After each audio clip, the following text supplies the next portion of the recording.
When a starving mother was turned away from the last store in town, a mysterious cowboy appeared from the shadows with three words that would change everything.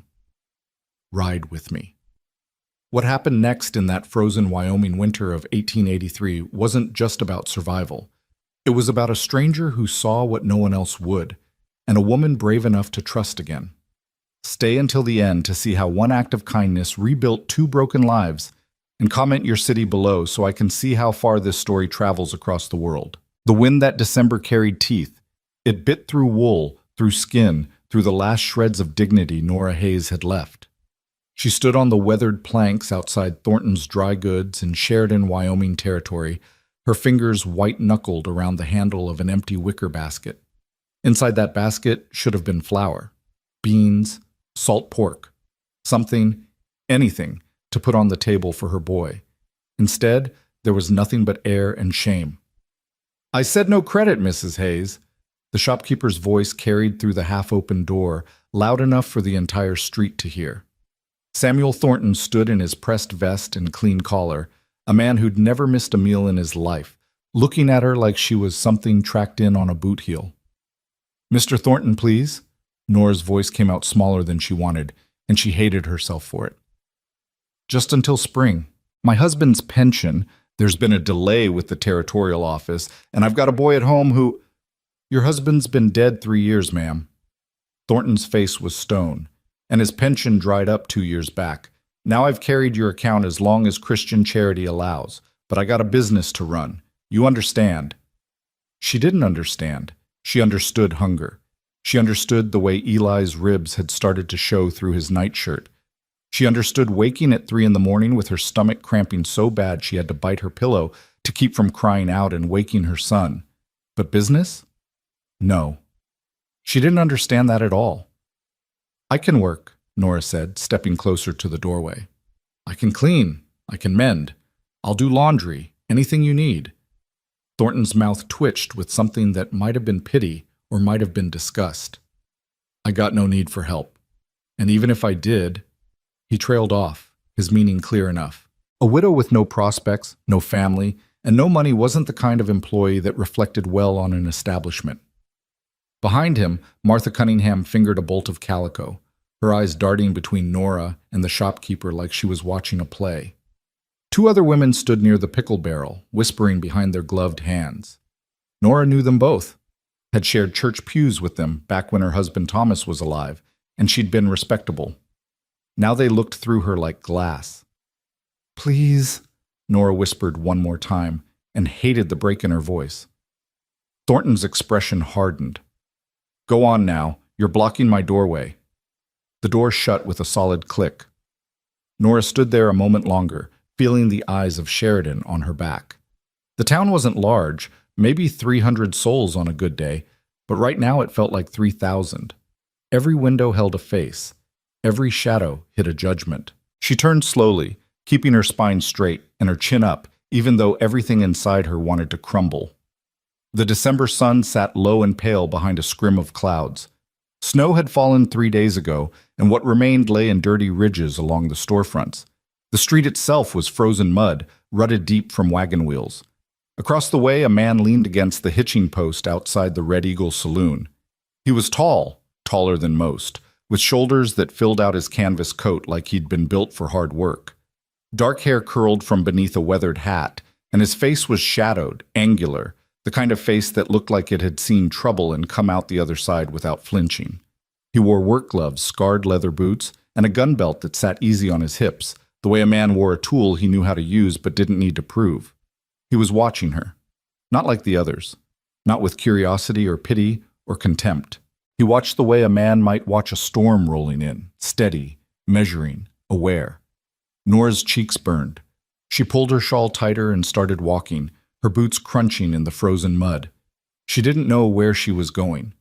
Home was 3 miles south along the creek, and she'd walked it this morning in the dark. Walking it back empty-handed felt impossible. But staying here, under all these eyes, was worse. She made it maybe 20 feet before the voice stopped her. "Ma'am." It was low, quiet, the kind of voice that didn't need to shout to be heard. Nora froze, her heart hammering. For a wild second, she thought maybe Thornton had changed his mind. But when she turned, it wasn't the shopkeeper. It was the man from the hitching post. Up close, he was even bigger, not bulky, but solid, like an oak that had weathered 50 winters. His eyes were blue, pale, and clear as creek water, and they held her gaze without wavering. There was no judgment in them, no pity either, just something calm and certain. "You got turned away for food," he said. It wasn't a question. Nora's throat tightened. She wanted to deny it, to tell him it was none of his business, to salvage some scrap of pride. But the truth was written all over her, in the hollow of her cheeks, the threadbare shawl, the basket with nothing in it. "I'll figure something out," she managed. He studied her a moment longer, then glanced past her toward Thornton's store. His jaw tightened just slightly. When he looked back, his voice was quieter still. "You got a child at home?" The question landed like a fist. Nora's breath caught. "How did you—" "Saw you asking about cornmeal and molasses through the window. Nobody buys molasses for themselves." He paused. "Boy or girl?" "Boy," Nora whispered. "Eli. He's 7. The man nodded slowly, as if something had been confirmed. Then he straightened, pulling his gloves tighter, and said the words that would split her life into before and after. "Come with me. I'll fill your table tonight." Nora stared at him. The world seemed to tilt slightly, the way it did when you stood up too fast. What?" "I got supplies in my wagon," he said, nodding toward a canvas-covered rig parked near the livery. "More than I need. And I know a place that'll trade fair for fresh meat. You ride with me, I'll see you home with enough to last the week." It was insane. He was a stranger. She didn't know his name, didn't know where he'd come from, or what he wanted. Every warning her mother had ever given her rang loud in her skull. But louder still was the memory of Eli this morning, his small face pinched and pale, asking if there'd be breakfast. "You don't even know me," Nora said. The man's expression didn't change. "Don't have to." "Why would you—" Her voice cracked. "Why would you help me?" For the first time, something flickered in those pale eyes, something almost like sadness, or maybe recognition, because a child shouldn't go hungry on account of his mama's pride, he said quietly, and because nobody should have to beg for what's right. Nora's vision blurred. She blinked hard, refusing to let the tears fall. Not here, not in the middle of Sheridan, where everyone could see. "I don't have money to pay you back," she whispered. "Didn't ask for money." "Then what do you want?" He was silent for a long moment, his gaze drifting past her toward the mountains that ringed the valley, snow-capped and distant. When he spoke again, his voice carried something she couldn't name, something old and tired and true. "Nothing you ain't willing to give." It should have sounded threatening. It should have sent her running. But the way he said it, quiet and steady, made it sound like the opposite of a demand. It sounded like respect. Nora looked down at her empty basket. She thought of Eli, waiting at home in a cabin that was more gaps than walls, wearing a coat 2 sizes too small. She thought of the winter stretching ahead, cold and merciless. She thought of Thornton's face and Martha Cunningham's whispers, and every door in this town that had closed against her. And then she thought of this stranger, who had no reason to care, offering her something no one else would, a choice. "What's your name?" she asked. "Colt Mercer." "I'm Nora Hayes." He touched the brim of his hat. "Pleasure, Mrs. Hayes." "It's just Nora." The correction came automatically. She hadn't been Mrs. Hayes in any way that mattered for 3 years. Colt nodded, accepting this without comment. Then he gestured toward his wagon. "You ready?" Nora looked back once at Thornton's store, at the warm glow of the lamps inside, at the people moving behind the glass like actors in some play she was no longer part of. Then she turned back to Colt Mercer, this stranger with steady eyes and a voice like gravel and grace, and did something she hadn't done in 3 years. She said yes. Colt's wagon was old but well kept, the wood oiled and the canvas patched but clean. 2 horses stood in the traces, a matched pair of roans with kind eyes and good feet. Colt offered his hand to help her up onto the bench, and Nora took it, feeling the rough calluses through her worn gloves. He settled beside her, taking up the reins with easy confidence, and clicked his tongue. The horses leaned into their collars, and the wagon lurched forward with a creak of wood and leather.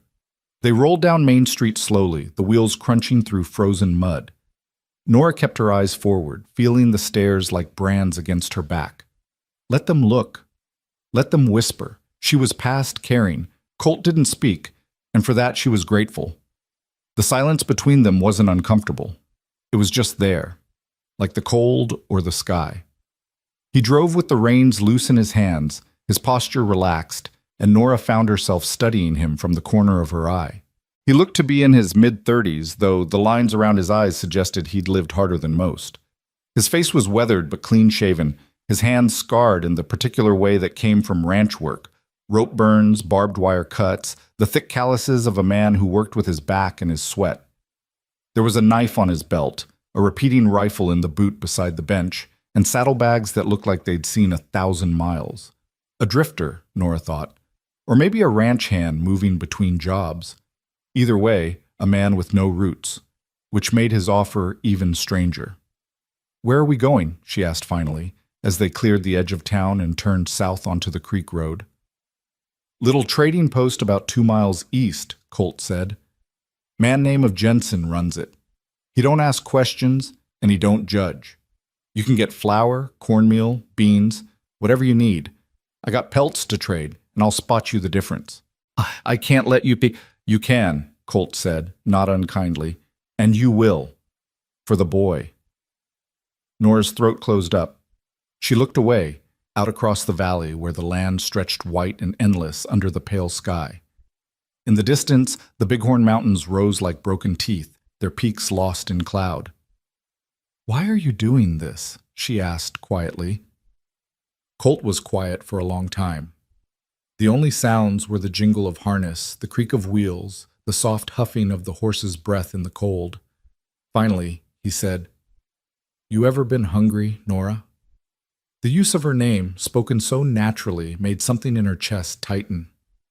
"Yes," she whispered. "I mean really hungry, not missing a meal. I mean days without food, weeks, the kind of hungry where you stop feeling it and start feeling nothing at all." Nora looked at him. His profile was hard, carved, his eyes fixed on the horizon. "I was 8 years old," Colt said quietly. "My pa died in a mine collapse outside of Leadville. My ma tried to keep us together, me and my 2 sisters, but there wasn't work for a widow with 3 kids, and there wasn't charity neither.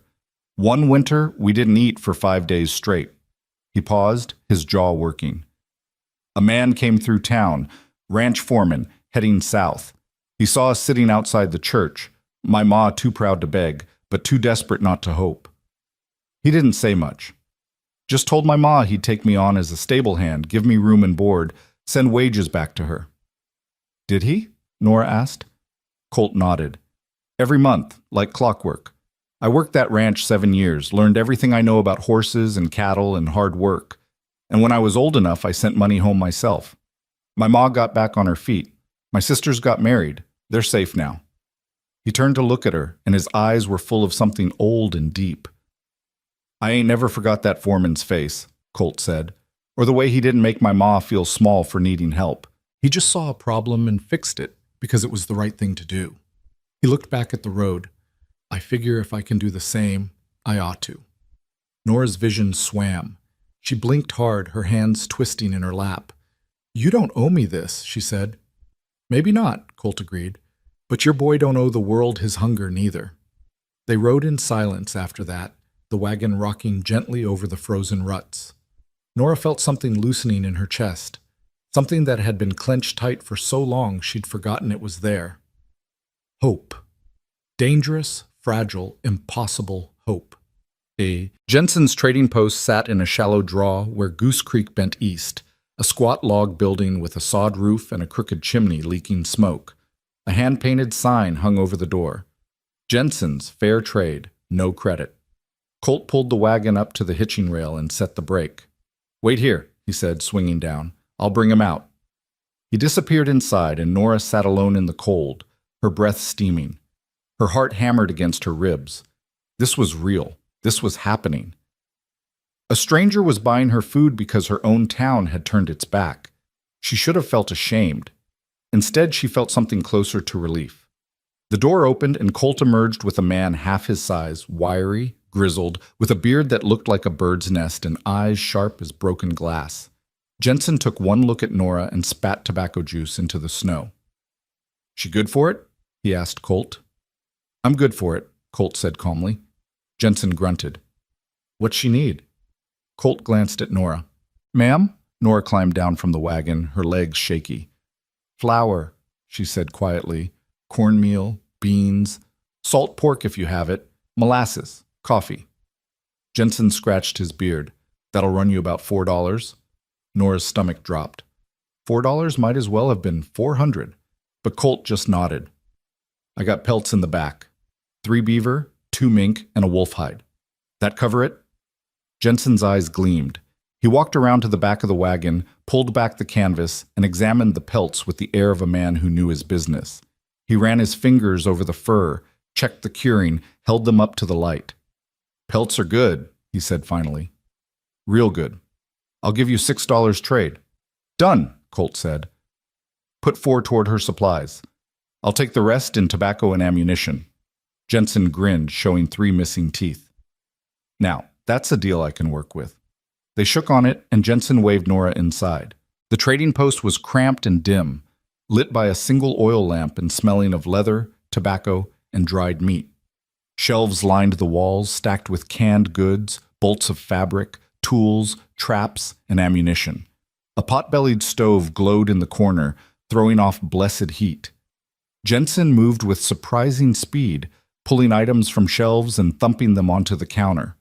Flour in a burlap sack, cornmeal, a tin of molasses, a slab of salt pork wrapped in wax paper, coffee beans in a small cloth bag. Nora watched it pile up, her chest tight. This was more food than she'd seen in 6 months. "You need anything else?" Jensen asked, eyeing her worn shawl. "Got some wool blankets in the back, good ones." Nora hesitated, then shook her head. "This is enough. More than enough." Jensen shrugged. "Suit yourself?" He glanced past her toward Colt, who stood by the door, arms crossed, watching. "You got yourself a good man there, missus. Don't let him go." Heat rushed to Nora's face. We're not. "Course not," Jensen said, but he was grinning like he didn't believe her. Colt stepped forward and helped load the supplies into a crate, then carried it out to the wagon with ease. Nora followed, clutching the molasses tin like a lifeline. As Colt secured the crate under the canvas, Jensen leaned against the doorframe and called out, "You ever need more trade, Mercer? You know where to find me, and you, missus." He pointed at Nora with his pipe. "You hold your head up. Ain't no shame in needing help, only shame is in not giving it when you can." Nora nodded, unable to speak. Colt touched his hat to Jensen, then helped Nora back onto the wagon. As they pulled away, she looked back once and saw Jensen still standing in the doorway, smoke curling from his pipe, watching them go with something that might have been approval. The ride back to her cabin took longer than it should have. Colt drove slowly, letting the horses pick their way through the ruts, and Nora didn't mind. The sun was starting to dip toward the mountains, painting the snow in shades of rose and gold, and for the first time in months, she didn't feel the cold pressing in on her. "Your place far?" Colt asked. "Another mile," Nora said. "South along the creek. There's a cabin. Well, what's left of one." Colt nodded, but didn't comment. They rode in silence, the wagon creaking beneath them, and Nora found herself stealing glances at him again. He sat easy in the cold, like it was nothing, his hands steady on the reins. There was something deeply calm about him, something that made her feel like the world might not be as sharp-edged as she'd thought. "You got family around here?" Colt asked after a while. "No," Nora said quietly. "It was just me and Thomas, my husband. We came out here in '78, homesteaded a claim. He worked as a scout for the Army, and I kept the house. When he died," she trailed off. "There was a pension for a while, then there wasn't, and the homestead claim fell through because I couldn't prove up the land. So now it's just me and Eli." "What happened to your husband?" Colt's voice was gentle, like he knew the question might hurt. "Killed by Lakota raiders," Nora said, the words flat and practiced. 3 years ago, up near Tongue River. They sent his body back, and the Army gave me a flag, that was all. Colt was quiet for a long moment. Then he said, "I'm sorry." "Me too." They passed a stand of cottonwoods, bare branches clawing at the sky, and the creek came into view, narrow and frozen, winding through the valley like a silver thread. "That it?" Colt nodded toward a shape in the distance. "That's it," Nora said, and tried not to hear the defeat in her own voice. The cabin leaned like a drunk. It had been built quick and rough. The logs chinked with mud that had cracked and fallen away over the years.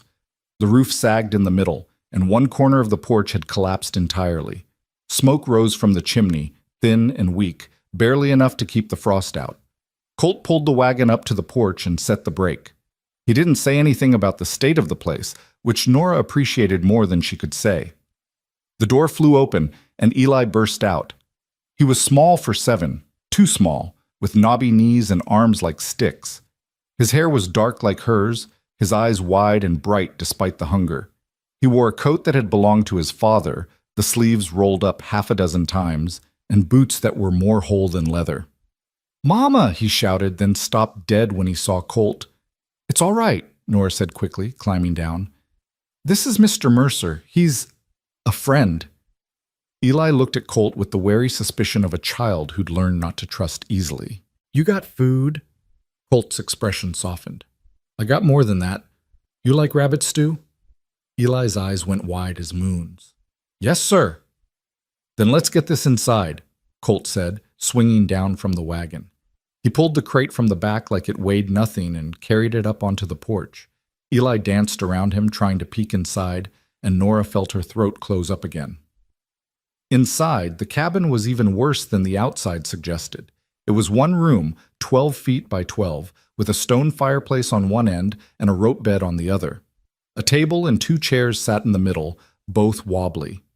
There were gaps in the walls where the chinking had fallen out, and the wind whistled through like a living thing. But it was warm, or warm enough, and it was theirs. Colt set the crate on the table and straightened, looking around. Nora saw him take in the patched quilt on the bed, the empty shelves, the lack of everything. But his face didn't change. "You got a pot?" he asked. "Yes," Nora said. "And a skillet." "Good. I'll start the stew. You get a fire going under that pot, and we'll have supper before full dark." He moved with the kind of efficiency that came from years of practice, pulling ingredients from the crate, setting them on the table. Eli stood beside him, eyes huge, watching every movement like it was a magic trick. Nora found herself moving too, without thinking, fetching the pot, filling it with water from the bucket by the door, hanging it over the fire. Colt produced a skinned rabbit from his saddlebag, along with an onion, a carrot, and a handful of herbs wrapped in cloth. "Where'd you get a rabbit?" Nora asked, astonished. "Snared it this morning," Colt said, chopping the onion with quick, sure strokes. "Was planning on supper for myself, but I figure it'll stretch for 3. He worked quickly, adding the meat to the pot, then the vegetables, then a pinch of salt and the herbs. The smell that rose from the pot was enough to make Nora's knees weak. Eli pressed close to the fire, his nose twitching. "That smells like heaven," he whispered. Colt smiled, small and private. "Close enough." While the stew simmered, Colt pulled flour and cornmeal from the crate. "You got a bowl?" he asked Nora. She handed him one, and he set to work making biscuits, measuring by eye, his hands quick and practiced. Nora watched, fascinated. She'd never seen a man cook like this. Not just competent, but comfortable, like it was second nature. "You do this often?" she asked. "Every day," Colt said, kneading the dough. "Can't afford to eat out when you're riding from job to job." "Where are you headed?" Nora asked, then immediately regretted the question. It sounded too much like she was prying, or worse, hoping he'd stay. But Colt just shrugged. "South, maybe. There's a ranch outside of Casper that needs hands come spring, or maybe I'll head west, try my luck in Montana." He looked up, his blue eyes meeting hers. "Why?" "Just curious," Nora said quickly, turning away to stir the stew, but she felt his gaze linger a moment longer before he went back to his biscuits. By the time the sun set, the cabin was filled with warmth and the smell of food. Colt pulled the biscuits from the fire, golden and perfect, and ladled stew into 3 tin bowls. They sat at the table. Eli practically vibrating with excitement, Nora feeling like she was in a dream, and Colt quiet and steady between them. "Go ahead," Colt said to Eli. "Dig in." Eli didn't need to be told twice. He grabbed a biscuit and tore into it, then shoveled stew into his mouth so fast Nora was afraid he'd choke. "Slow down," she said gently. "It's not going anywhere." But Eli couldn't slow down.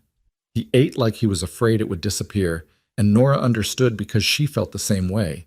The stew was rich and savory, the biscuits soft and buttery, and it was the best meal she'd had in years. Colt ate slowly, watching them both with something that might have been satisfaction. When Eli finished his bowl and looked hopefully at the pot, Colt smiled. "Go on," he said. "There's plenty." Eli filled his bowl again, and Nora felt tears prick her eyes. She blinked them back and focused on her own food, but the gratitude was overwhelming. When supper was done and the bowls scraped clean, Eli slumped back in his chair with a sigh of pure contentment. "That was the best thing I ever ate," he said solemnly. Colt grinned. "Glad you liked it, son." The word son made Eli's face light up, and Nora's heart clenched. Her boy was so hungry for kindness, for a man's attention, for something steady. She'd tried to be enough for him, mother and father both, but she knew she was failing. "Mr. Mercer," Eli said, suddenly serious, "are you going to stay?" The question hung in the air. Nora froze, her breath catching. Colt looked at Eli for a long moment, then at Nora.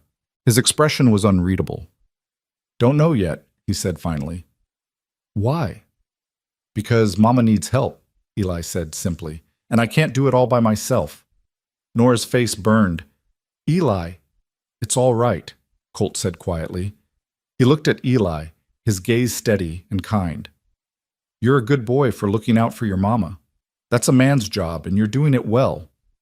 Eli's chest puffed up a little. "But I'll tell you what," Colt continued, "I'll stick around a bit. Make sure you got enough wood for the winter. Maybe patch that roof. How's that sound?" "Really?" Eli's eyes went wide. Colt nodded. "Really?" Nora opened her mouth to protest, to say he didn't have to, that they'd manage, that she didn't want to be a burden. But the words wouldn't come. Because the truth was, she did need help. And Eli couldn't do it alone. And this stranger with steady hands and a quiet voice was offering her something she'd thought was gone forever. A chance. "Thank you," she whispered. Colt looked at her across the table, the firelight flickering in his blue eyes. "Don't thank me yet," he said softly. "Still got a lot of work to do." Outside, the wind howled across the valley, shaking the cabin's walls. But inside, for the first time in 3 years, Nora Hayes felt warm. And for the first time in 3 years, she didn't feel alone. Colt Mercer kept his word. The next morning arrived cold and clear, the sky a hard blue that promised no mercy. Nora woke before dawn, as she always did, her body trained by years of survival to rise when the world was still dark. She lay under the thin quilt for a moment, listening to Eli's soft breathing from his pallet near the fire, and wondered if yesterday had been real or just some fever dream born of desperation. Then she heard the sound of an axe biting into wood. She sat up fast, her heart hammering. Through the gap in the chinking, she could see movement in the yard, a tall figure working in the gray pre-dawn light, steady and rhythmic. Colt had made camp somewhere nearby, she realized. He hadn't left. Nora dressed quickly in the cold, pulling on her worn dress and the shawl that was more holes than wool. She stepped out onto the sagging porch and stopped. Colt stood in the yard, his coat hung on a fence post, working in just his shirt despite the cold. He'd found her pathetic woodpile, little more than a few half-rotted branches, and was systematically splitting logs he must have hauled from somewhere down by the creek. The axe rose and fell with the precision of long practice, and already there was a neat stack of firewood growing beside the cabin. He looked up when he heard the door, lowering the axe. His breath steamed in the cold air.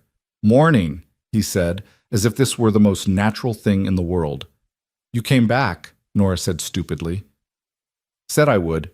He buried the axe in the stump he was using as a chopping block and reached for his coat. "Figured you could use the wood. Gets colder before it gets warmer." Nora wrapped her arms around herself, fighting the urge to cry. She'd forgotten what it felt like when someone did what they said they would do.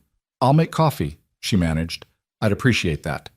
She went back inside and built up the fire with hands that shook slightly.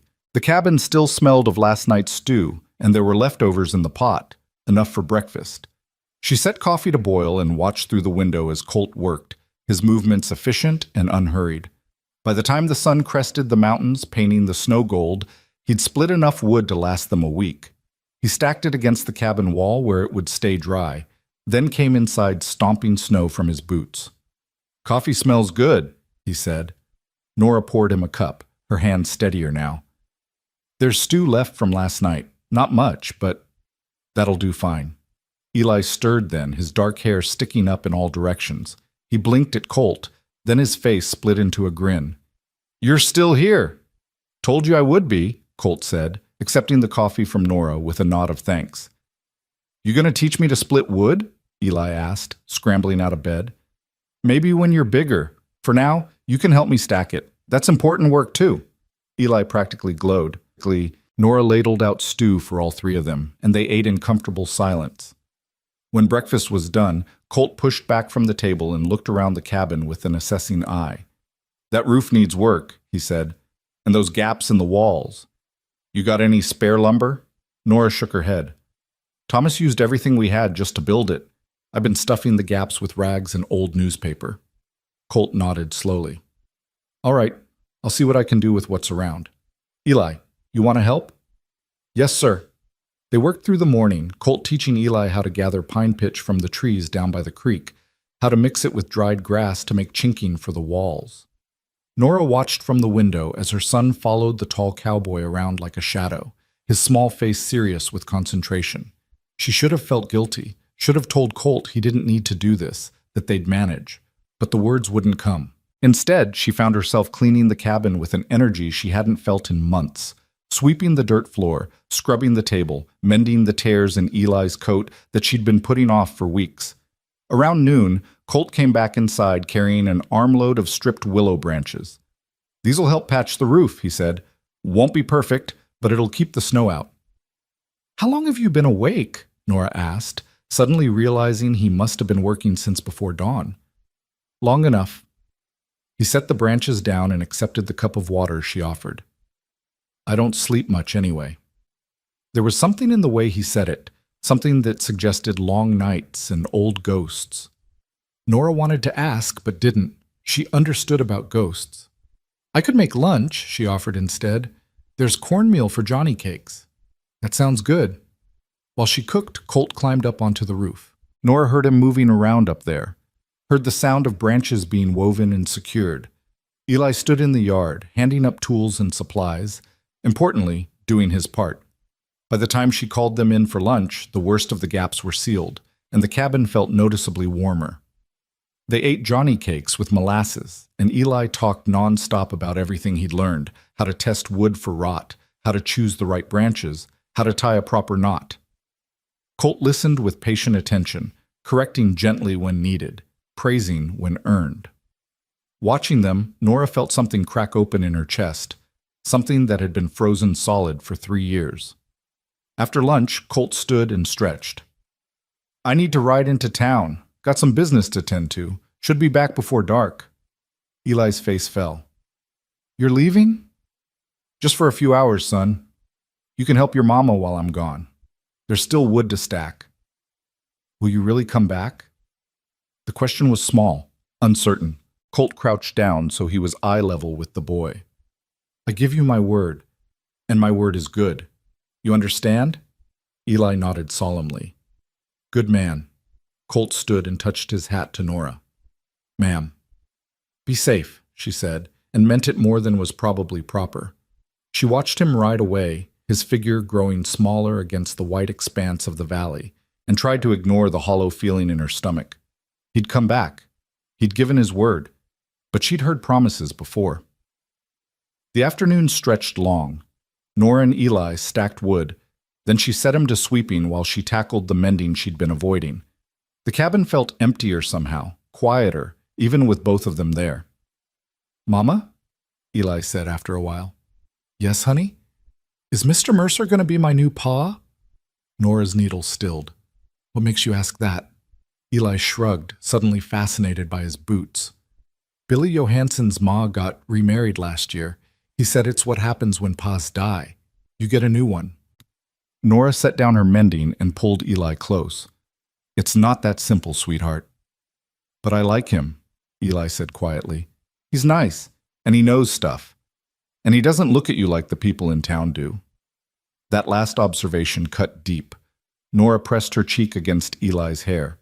I like him too. But Mr. Mercer is just passing through. He's got his own life to live. Maybe he could live it here, Eli said hopefully. Maybe, Nora said, even though she knew better than to hope for such things. But we can't count on it. We have to be ready to take care of ourselves. I know, Eli said, but it's nicer when he's here. Yes, Nora whispered. It is. The sun was sinking toward the mountains when they heard hoofbeats. Eli flew to the window. He's back! Mama, he came back! And he had. Colt rode into the yard on his big roan horse, but this time there was a second horse trailing behind, a pack animal loaded with supplies. Nora stepped out onto the porch, her heart climbing into her throat. Colt swung down and started unloading. Eli ran to help, and Nora descended the steps slowly, hardly daring to believe what she was seeing. Lumber. Good lumber, cut and planed. A roll of tar paper. A box of nails. A pane of glass for the window that had been stuffed with rags for 2 years. Cans of food. A bolt of wool fabric. A small sack that looked like it might be sugar. What is all this? Nora breathed. Supplies, Colt said simply. Figured if I'm going to fix this place proper, I need proper materials. I can't pay for this. Didn't ask you to. He kept unloading, not meeting her eyes. Had some back wages coming from a ranch up north. Been carrying the scrip around for months. Might as well use it for something worthwhile. Nora stood frozen, watching him work. Eli had already grabbed an end of the lumber and was trying to help carry it, his small face bright with effort. The supplies kept coming, more than she could have bought with 6 months' worth of money back when she'd had money. Why? The word came out broken. Why are you doing this? Colt finally stopped and turned to face her. In the fading light, his eyes were very blue and very serious. Because that boy in there deserves a house that don't leak, he said quietly. And because you deserve not to freeze to death trying to keep him warm. And because... He paused, seeming to choose his words carefully. Because when I rode away from here this afternoon, all I could think about was riding back. And that ain't something that happens to me much. The confession hung in the cold air between them. Nora's breath caught. I don't understand you, she whispered. Don't have to understand it, Colt said. Just have to let me help. Before she could respond, Eli called out from the cabin. Mr. Mercer, where do you want this? The moment broke. Colt turned away, and Nora pressed her hand to her chest, feeling her heart hammer against her ribs. She didn't understand him. Didn't understand why a drifting cowboy would spend his wages on a broken cabin and a widow he barely knew. But she was starting to understand something else. She was starting to hope. And that was terrifying. They spent the evening unloading and organizing supplies. Colt carried the heavy lumber like it weighed nothing, stacking it carefully under the eaves where it would stay dry. The tar paper he rolled out to inspect, nodding with satisfaction. The glass pane he handled with particular care, wrapping it in cloth and setting it inside where it wouldn't break. Nora made supper from the supplies he'd brought, beans with salt pork, cornbread, and coffee that was actually fresh instead of thrice-boiled grounds. There was even a tin of peaches, which Eli regarded with the reverence usually reserved for religious artifacts. Can we open it? He asked breathlessly. Save it for something special, Nora said. This is special, Eli insisted. Mr. Mercer came back. Colt laughed, a low, rusty sound, like he didn't do it often. The boy makes a fair point. So they opened the peaches and ate them with the cornbread, the sweet syrup sticky on their fingers, and Nora couldn't remember the last time she'd seen her son smile so wide.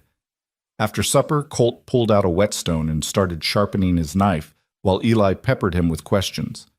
Where had he been? What had he seen? Did he know how to shoot a gun? Could he teach him? You're too young for shooting yet, Colt said. But I can teach you other things. How to read tracks, how to tell good water from bad, How to start a fire in the rain. Really? Really, those things will keep you alive longer than any gun. Eli absorbed this wisdom solemnly. Then, with the sudden topic shift of children, he asked, "Do you got a family?" Colt's hand stilled on the knife. For a moment, Nora thought he wouldn't answer. Then he said quietly, "Had one once. My ma passed 5 years back. My sisters are married and settled. Got nieces and nephews I ain't never met." "Why don't you visit them?" Eli asked. "They got their lives. I got mine." Colt went back to sharpening, the steel singing against the stone. "I ain't much for staying in one place." "Why not?" It was such a simple question, asked with such genuine curiosity, that Colt actually paused to consider it. "I guess," he said slowly, "because every place I ever stayed, I eventually had to leave. Got to where it was easier just to keep moving. Don't miss what you never stopped for." "That sounds lonely," Eli said. Colt looked at the boy for a long moment. "Sometimes it is," he admitted. Nora's throat tightened. She busied herself cleaning up the supper dishes, but she was listening to every word. "You could stay here," Eli said hopefully. "Then you wouldn't be lonely." "Eli," Nora said gently, "don't pester Mr. Mercer." "I'm not pestering. I'm just saying—" "It's all right," Colt interrupted. He slid the knife back into its sheath and looked at Eli with surprising gentleness. "I appreciate the offer, son, but I got obligations, places I said I'd become spring." "Oh." Eli's face fell. "How long can you stay?" "Don't know yet. Long enough to get this place fixed proper. After that—" He shrugged. "We'll see." It wasn't a promise, but it wasn't a no either. Eli seemed to take comfort in that, settling back against the hearth with a contented sigh. Later, after Eli had fallen asleep, Nora stepped out onto the porch for a breath of air.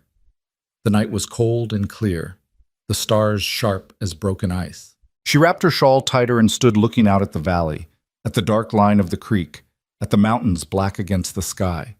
The door opened behind her and Colt stepped out.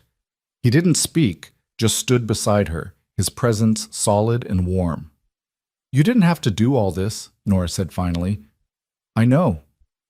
I can't repay you. Didn't ask you to." "Then what do you want?" She turned to face him, frustrated and grateful and confused all at once. "Nobody does this much for nothing. There has to be something you want." Colt was quiet for a long moment, his eyes on the horizon. When he spoke, his voice was low and honest. "I want to know that when I ride out of here, you and that boy will be all right. That you'll have a roof that don't leak and walls that keep the cold out and food enough to last the winter. That's what I want." "Why does it matter?" Nora whispered. "Why do we matter?" He turned to look at her then, and the starlight caught in his eyes. "Because I ain't seen someone fight as hard as you're fighting in a long time," he said quietly. "Because you got every right to be bitter and broken, but instead you're standing here trying to keep your boy safe and fed and loved. That takes a kind of courage most folks don't have." He paused. "And because when I saw you standing outside that store yesterday, something in me just knew you were worth stopping for." Nora's vision blurred. "I'm not special. I'm just trying to survive." "That's what makes you special," Colt said. "You're still trying." They stood together in the cold, not touching but close enough to share warmth. Nora felt something shifting inside her, something that had been locked down tight for 3 years starting to open. "How long will you stay?" she asked, echoing Eli's question. "As long as it takes," Colt said, "and maybe a little longer." It wasn't a promise, but it was enough. The next morning, Colt started on the roof in earnest. He worked through the morning cold, tearing off the worst of the rotted shingles and replacing them with new lumber. Nora could hear him up there, hammering with steady rhythm while she went about her chores inside. Around midday, she heard voices and looked up to see 2 riders approaching the cabin. Her stomach clenched. Visitors usually meant trouble. Colt climbed down from the roof, wiping his hands on his pants. The riders pulled up. 2 men she recognized from town. Frank Dawson and Pete Riley, ranch hands from one of the big spreads north of Sheridan. "Help you?" Colt asked, his tone neutral but his posture watchful. Dawson, the older of the 2, spat tobacco juice into the snow. Just curious what you're doing out here, friend. This is Ms. Hayes's place. I know whose place it is. She hired me to do repairs. That's so? Dawson looked toward the cabin where Nora stood in the doorway. You paying him, Nora? Because word in town is you ain't got two coins to rub together. Heat flooded Nora's face. That's none of your concern, Frank. Just seems odd, Riley chimed in. A stranger coming around doing all this work for free makes a man wonder what he's expecting in return. The insinuation was clear and ugly. Colt went very still. You got something to say, he said quietly. Say it plain. Dawson grinned, showing brown teeth. Just saying it's interesting. Widow woman, man passing through. People talk. Let them talk, Colt said. I ain't concerned with gossip.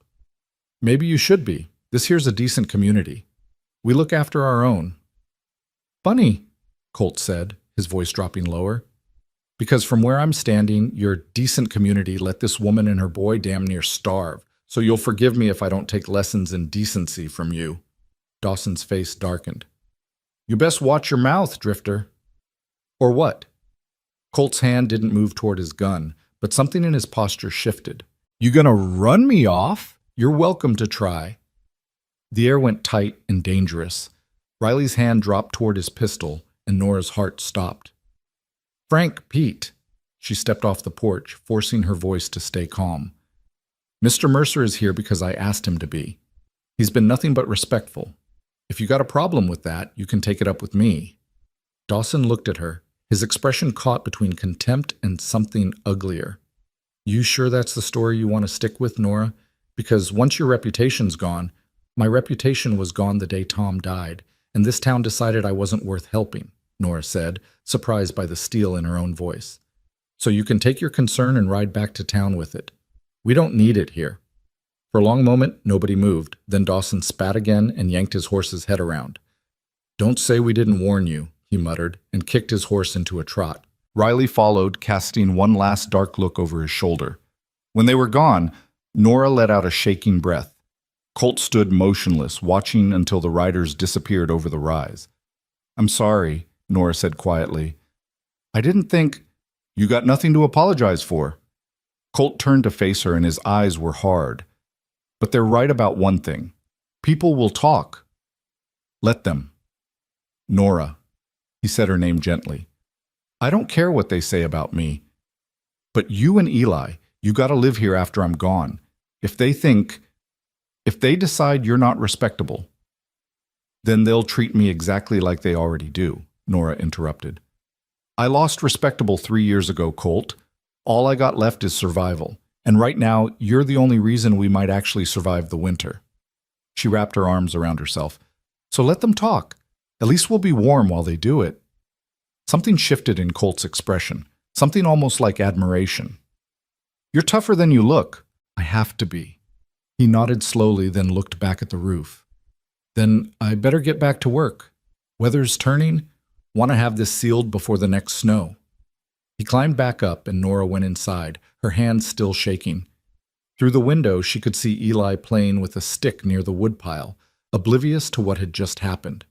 She was glad. Let him have one more day of believing the world was kind. The afternoon passed in tense quiet. Nora couldn't shake the feeling of being watched, though when she looked, there was nothing but empty valley. By evening, Colt had finished the worst of the roof and come inside to warm up. It'll hold now, he said, accepting coffee gratefully. Next storm won't get through. Thank you. He looked at her across the small cabin. You worried about those men? A little, Nora admitted. They'll tell everyone in Sheridan. By Sunday, the whole town will know you're here. That bother you? It should. She stirred her coffee absently. But honestly, I can't bring myself to care. They already decided I was beyond help. At least now I actually am getting help. Colt's mouth quirked in something that might have been a smile. You got more spine than half the men I've known. Spine doesn't put food on the table. No, but it keeps you standing while you figure out how to get it there. He paused. You ever think about leaving, going somewhere where folks don't know you? Nora shook her head. With what money? And go where? At least here I got a roof, barely, but it's mine. Or it was Tom's, which is close enough. What about family? You got people anywhere? My parents died of cholera when I was 16, no siblings. Tom was an only child too. She set down her coffee. It's just us. Has been for a long time. Colt absorbed this quietly. Then he said, Well, you ain't alone now. The word settled into Nora's chest like a warm coal. She wanted to ask what he meant, how long now would last, whether he meant it as more than just these few days. But she was afraid of the answer, so she just nodded. That night, after Eli was asleep, Colt prepared to head back to his camp. He'd been sleeping rough somewhere down by the creek, refusing Nora's offers of the floor by the fire. Too cold for camping, Nora protested. You'll freeze. I've slept in worse. He pulled on his coat, checking that his rifle was secure. Besides, with those men sniffing around, it's better if I'm not here at night. Don't need to give them more to talk about. I don't care what they... I know you don't, but I do. His expression was serious. Your reputation matters, Nora. For Eli, if not for you. He'll have to grow up in this town. Go to school here, make friends here. I won't be the reason he gets treated like dirt. Nora wanted to argue, but she knew he was right. In a place like Sheridan, reputation was currency, and hers was already devalued. Better not to make it worse. Be careful, she said instead. It's dark. I'll be fine. He touched his hat. See you in the morning. She watched him disappear into the night, then barred the door and climbed into bed beside Eli. But sleep was long in coming. She lay in the dark listening to the wind, thinking about blue eyes and steady hands, and the way Colt said her name like it meant something. She was in danger, she realized, not from Colt, but from her own heart, which was starting to hope for things that couldn't be. The days that followed fell into a rhythm. Colt arrived each morning at first light and worked until dusk. He fixed the window, installed the glass pane so the cabin actually held heat. He patched the gaps in the walls with proper chinking mixed from clay and grass. He reinforced the porch so it no longer sagged. He built shelves for the pantry and a proper ladder up to the loft where Eli could sleep, giving Nora back her privacy. He worked with the focused intensity of a man who knew his time was limited, and Nora tried not to think about what that meant. Eli followed him everywhere, soaking up knowledge like parched ground, soaking up rain. Colt taught him how to set snares for rabbits, how to read the weather in the clouds, how to tell good timber from bad. He was patient and kind, treating the boy like he mattered, and Nora watched her son blossom under the attention. At night, they shared supper, always something simple but filling. Colt had a gift for stretching supplies, for making a little bit go a long way.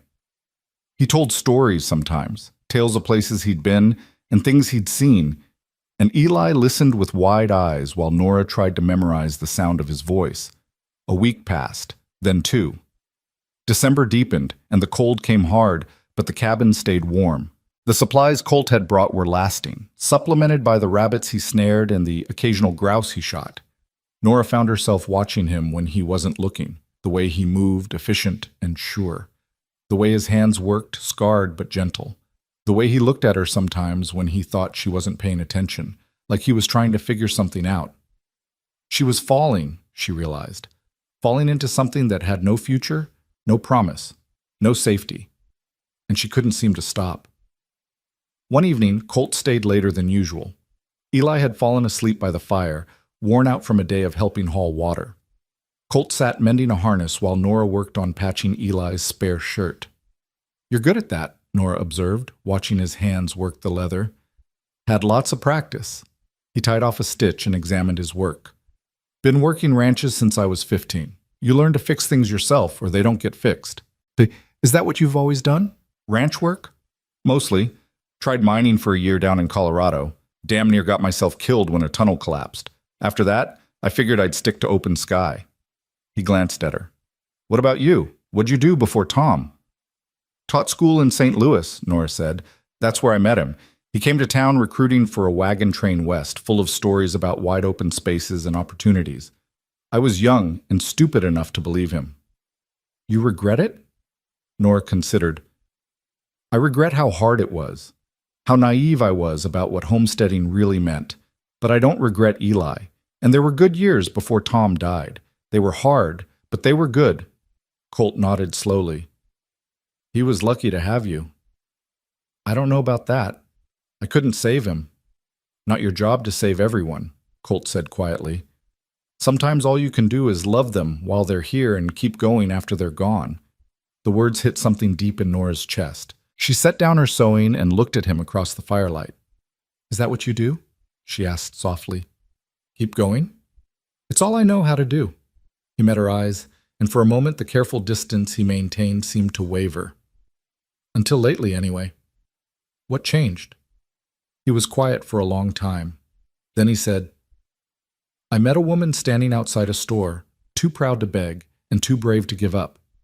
And something in me just stopped moving. Nora's breath caught. The air between them felt charged, fragile. Colt, I know, he said before she could finish. I know I got no right. I know I'm just passing through. I know a woman like you deserves better than a drifter with nothing but a horse and a rifle to his name. He looked down at his hands. But I gotta tell you, Nora, these past 2 weeks have been the first time in 10 years I've woken up wanting to be somewhere, instead of just needing to be there. And that's because of you. Tears pricked Nora's eyes. You can't say things like that. Why not?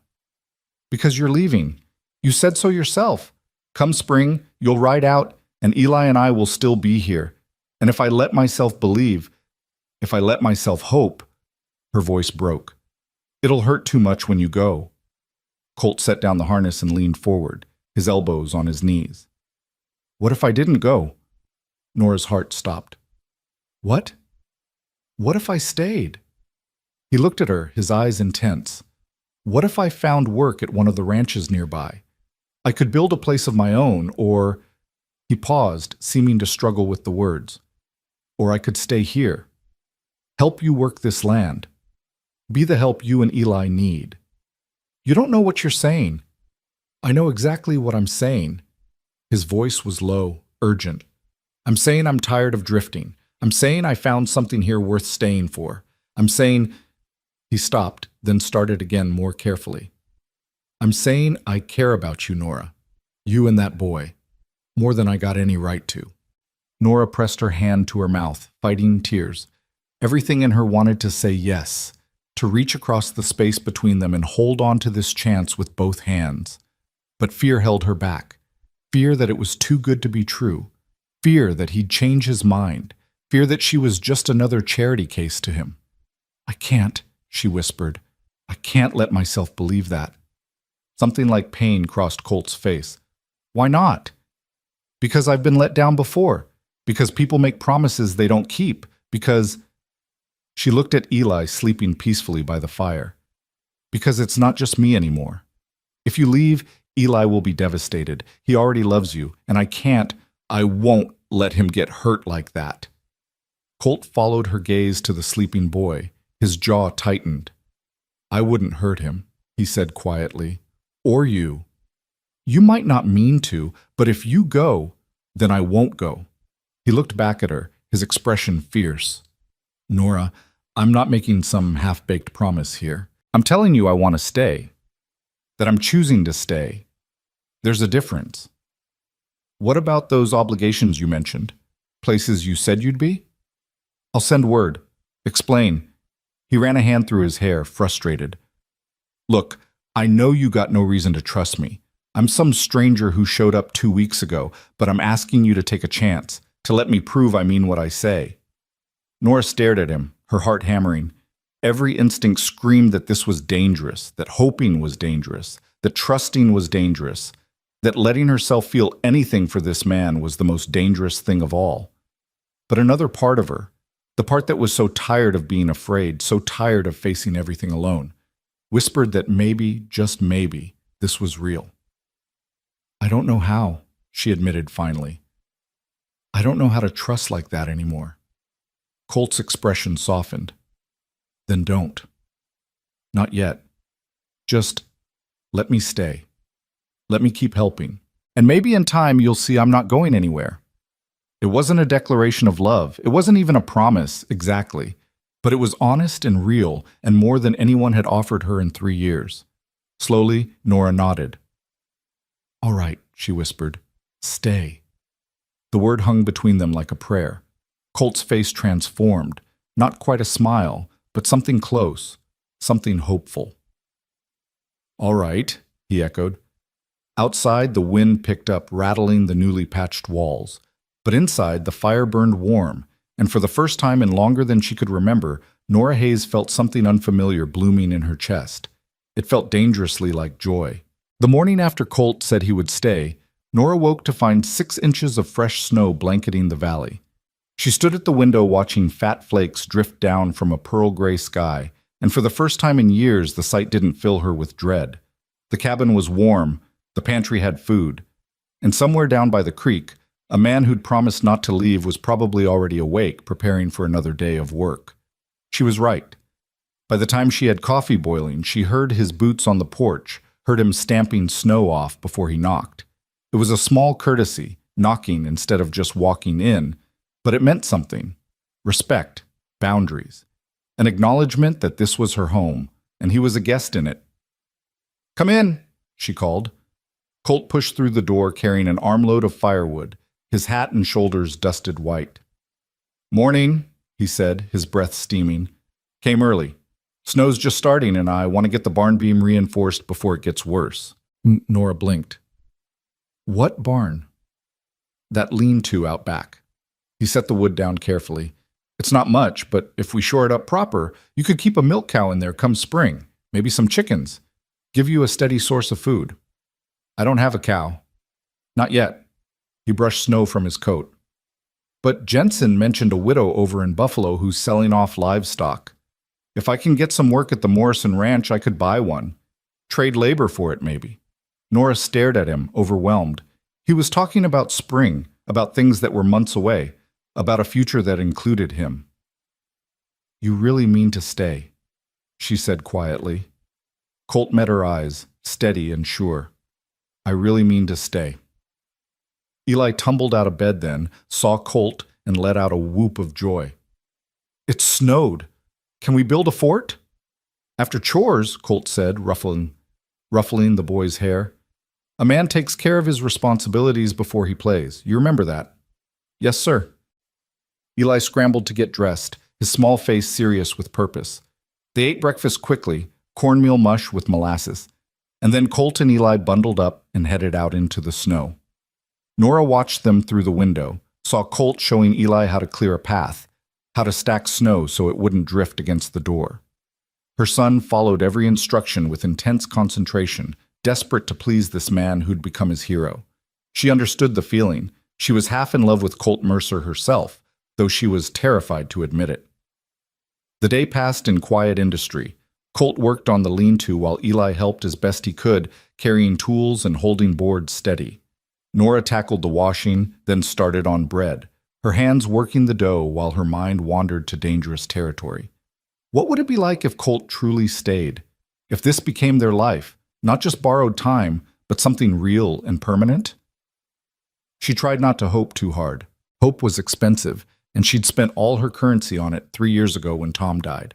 Around noon, riders appeared through the snow. 3 of them this time, and Nora's stomach dropped when she recognized Samuel Thornton leading them. With him were Frank Dawson and Sheriff John Garrett, a hard-faced man who'd never shown her anything but cold courtesy. Colt saw them too. He set down his hammer and walked to meet them, his posture deceptively relaxed. Nora grabbed her shawl and hurried outside, Eli at her heels. "Afternoon, Mercer," Sheriff Garrett said, his voice neutral but his hand resting on his gun belt in a way that wasn't friendly. "Sheriff," Colt's tone matched his, polite, guarded. "Something I can do for you?" "Got some concerns." Garrett shifted in his saddle. "Mr. Thornton here tells me you've been staying out at Ms. Hayes' place pretty regular. That true?" "I've been helping with repairs. That a crime?" "Depends on what kind of repairs." Dawson leered from behind the sheriff. "Word is you've been here awful late some nights." Colt's jaw tightened, but his voice stayed level. "Word is wrong. I camp down by the creek. Only time I'm here is daylight, working. You can ask Ms. Hayes." All eyes turned to Nora.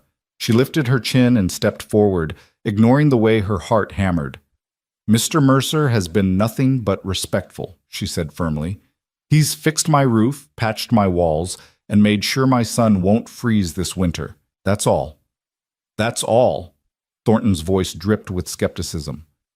Nora, be reasonable. A man doesn't do all that for nothing. What's he getting in return? The implication made Nora's face burn. How dare you? Easy now. Sheriff Garrett held up a hand. Nobody's accusing anybody of anything, but you got to understand, Nora, folks in town are talking. A single woman, a stranger living on her property. He's not living on my property, Nora snapped. He's working on it. There's a difference. Is there? Thornton leaned forward in his saddle. Because from where we're sitting, it looks like you've taken up with some drifter, and that reflects poorly on the whole community. The community that turned me away when I asked for help? Nora's voice shook with anger. That community? The one that watched me and my son go hungry and did nothing? You'll forgive me if I don't much care what they think. You should care, Garrett said, his tone hardening. You got a boy to raise. What kind of example you setting, having some man around without benefit of marriage? The word hung in the cold air like an accusation. Eli pressed against Nora's side, his small body trembling, and something in her snapped. Get off my land, she said, her voice low and fierce. Garrett's eyebrows rose. Now, Nora, I said get off my land. She took a step forward. This claim may not be proved up proper, but it's still mine by right of my husband's service. And I'm telling you to leave. All of you. We're just trying to help. You're trying to shame me. There's a difference. Nora's hands clenched into fists. Mr. Mercer has shown me more Christian charity in 2 weeks than this town has shown in 3 years. So you can take your concerns and your gossip and your hypocritical judgment and leave. Now. For a long moment, nobody moved. Then Colt stepped up beside Nora, not touching her but close enough to show solidarity. You heard the lady, he said quietly. Time to ride. Garrett's face darkened. You're making a mistake, Nora. Both of you. Maybe, Nora said. But it's my mistake to make. The sheriff held her gaze a moment longer, then jerked his horse's head around. Don't say we didn't warn you. Come on, boys. They rode off through the snow, and Nora stood shaking, adrenaline singing through her veins. Beside her, Colt let out a slow breath. That was brave, he said quietly. That was stupid, Nora countered, pressing a hand to her racing heart. They'll make trouble now. Let them try. Colt's voice held an edge she hadn't heard before, something hard and unyielding. I ain't letting anybody hurt you or Eli. I don't care who they are. Eli looked up at him, his eyes wide. You mean it? I mean it, son. The boy threw his arms around Colt's waist, hugging tight, and Nora watched something transform in the cowboy's face, saw the hardness soften into something almost tender. He rested one big hand on Eli's head, gentle as a benediction. It's all right, he murmured. Nobody's going to hurt your mama, I promise.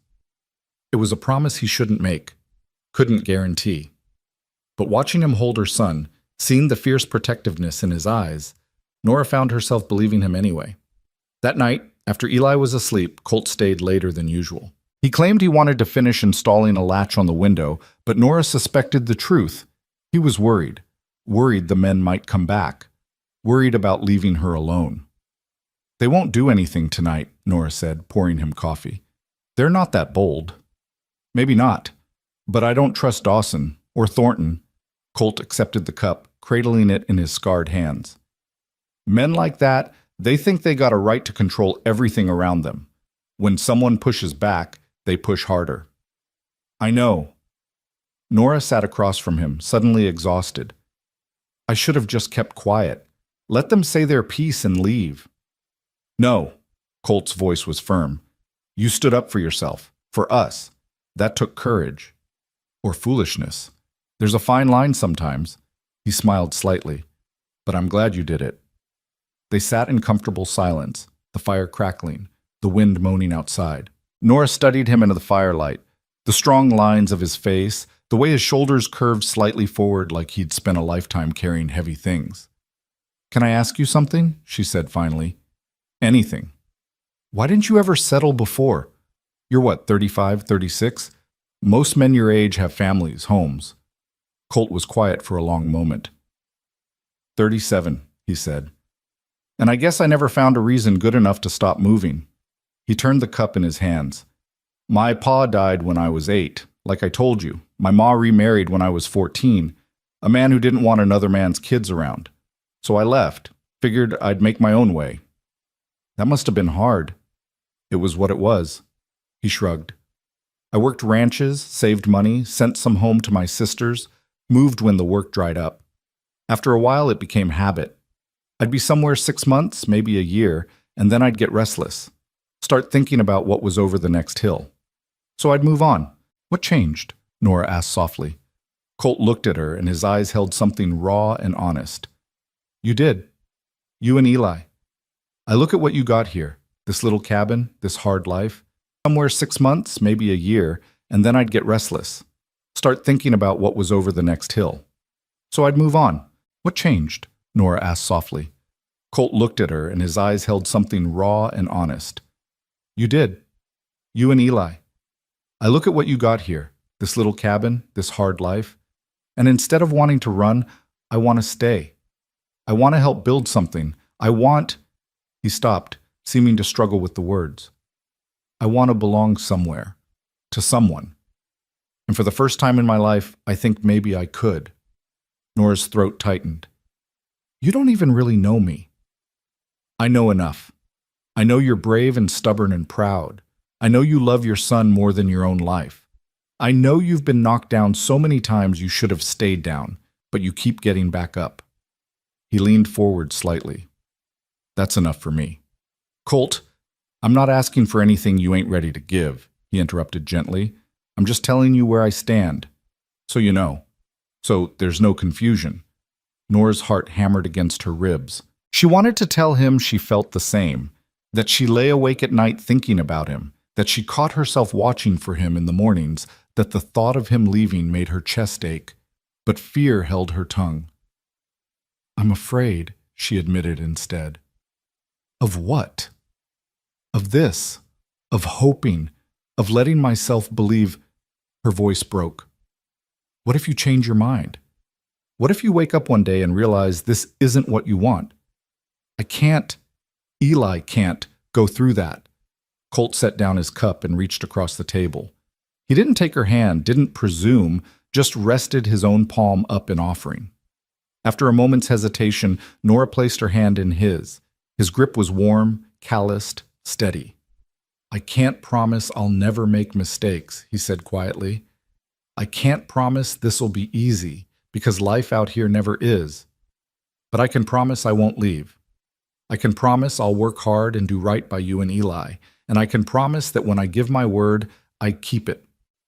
He squeezed her hand gently. That enough? Nora looked at their joined hands, at the contrast of his rough skin against hers. It should have felt presumptuous. Instead, it felt right. For now, she whispered. It's enough for now. They sat like that until the fire burned low, hands clasped across the scarred table, not speaking because words weren't necessary. Outside, the snow continued to fall, covering the valley in white silence. And inside, something fragile and precious began to grow, something that felt dangerously like a future. The next week brought more snow and bitter cold. Colt worked steadily, finishing the lean-to and starting on a proper chicken coop. He talked about the future like it was certain, about planting a garden in spring, about getting laying hens, about maybe clearing another acre for hay. Eli absorbed every word like gospel, following Colt everywhere, imitating his walk, his gestures, the way he tilted his hat against the sun. Watching them together made Nora's heart swell and ache at the same time. She'd been alone for so long, carrying everything herself. Now suddenly, the weight was shared, and she didn't quite know how to accept it. One afternoon, Colt rode into Sheridan for supplies. He'd been hesitant to leave them, but they needed nails and tar paper, and Nora insisted they'd be fine. She and Eli spent the day inside, baking and cleaning, trying not to watch the road too obviously. He returned just before dusk, his saddlebags full, and something else, a bundle wrapped in oilcloth that he handed to Eli with unusual solemnity. Go on, he said. Open it. Eli's hand shook as he unwrapped the package. Inside was a knife, small, well-made, the blade folded into a wooden handle. A boy's first knife, the kind that said he was trusted, that he mattered. It's yours, Colt said, but it comes with responsibility. You don't use it unless you need it. You keep it sharp and clean. And you never ever use it in anger, understand? Yes, sir, Eli breathed, his eyes huge. Good man.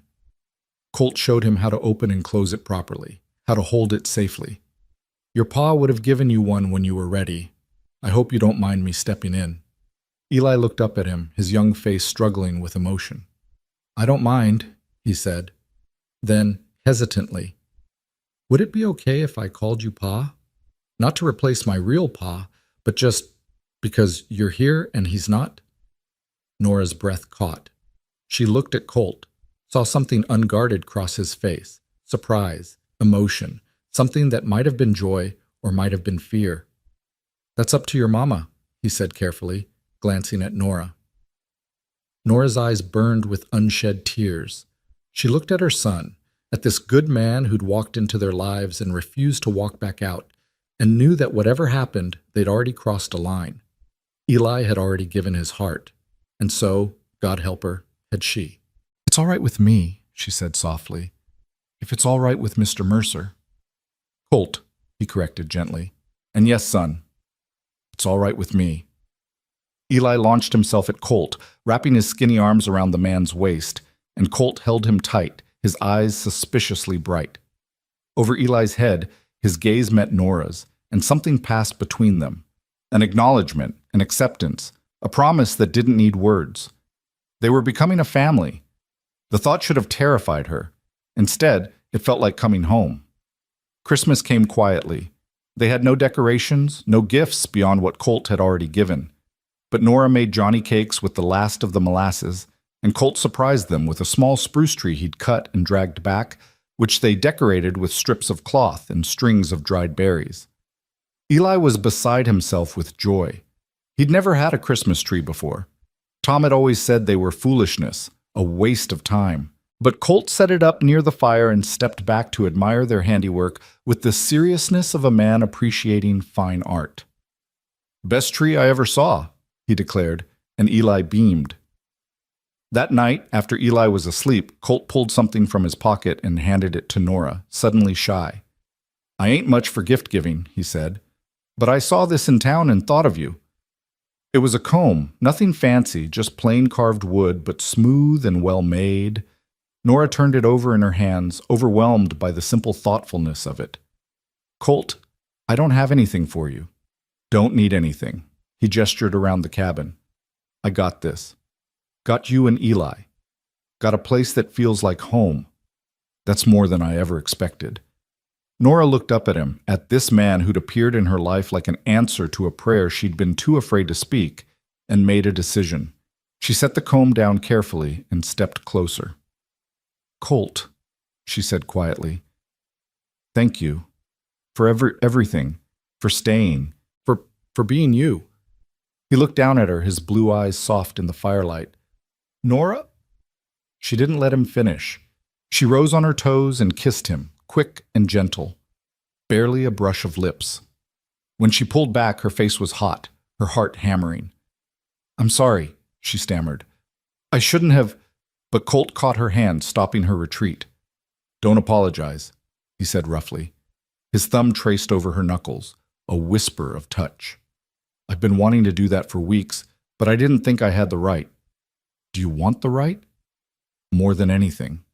This time when they kissed, it was slower, deeper.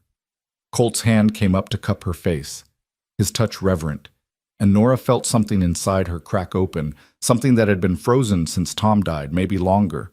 When they finally broke apart, both breathing hard, Colt rested his forehead against hers. Marry me, he said. Nora pulled back, startled. What? Marry me. He said it firmer this time, more certain.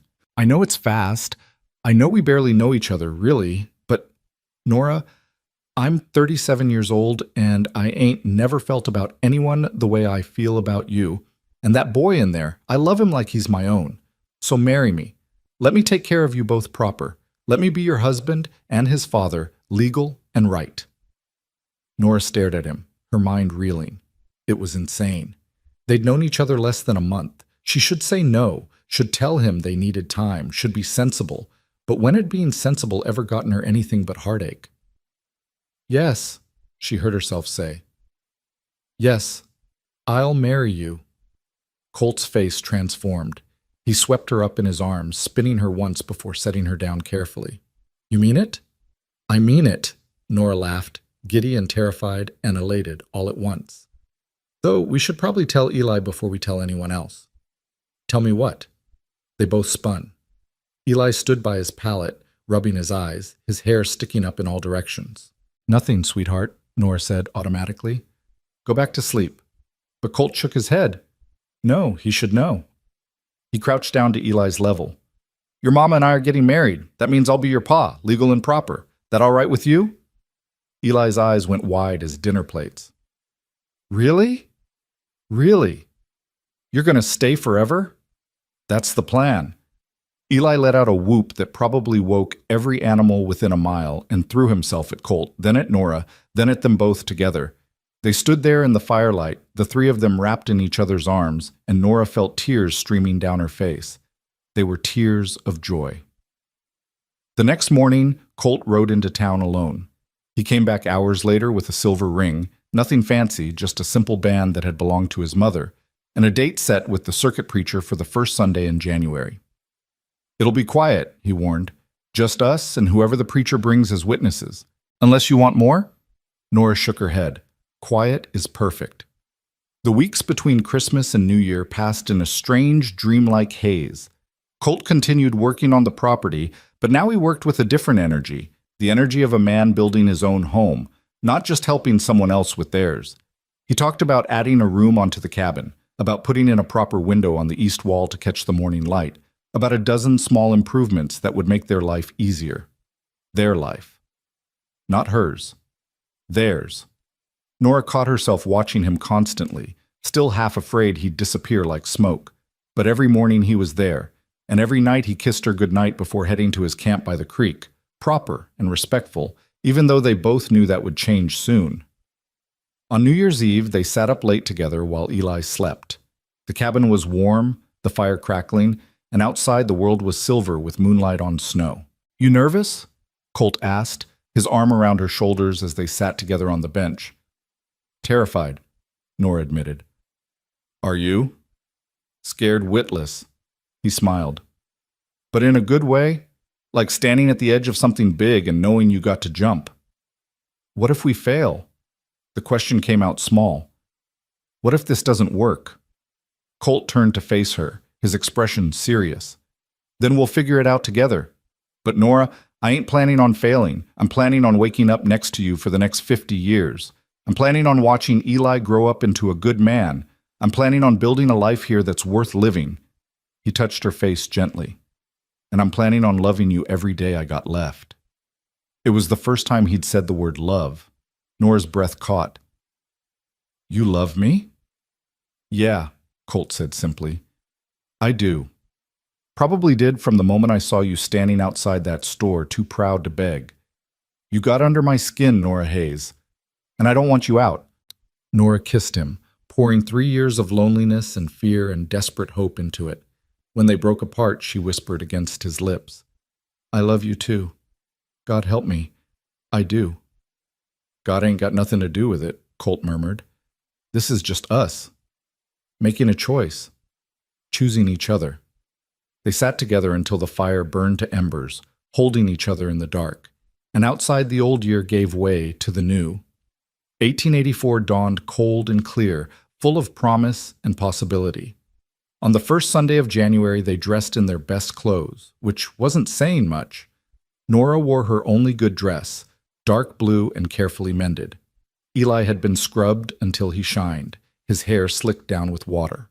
And Colt wore a clean shirt and vest, his hat in his hands, his face freshly shaven. They rode together to the small church in Sheridan, Nora's stomach churning with nerves. She'd expected the church to be empty, but to her surprise, a dozen people waited outside. Jensen from the trading post, a few ranch hands Colt had worked with, and even Mrs. Patterson, an elderly widow who'd always been kind to her. Thought you might want some witnesses, Jensen said, grinning his gap-toothed grin. Congratulations, Ms. Hayes. Nora's eyes burned. Thank you. All of you.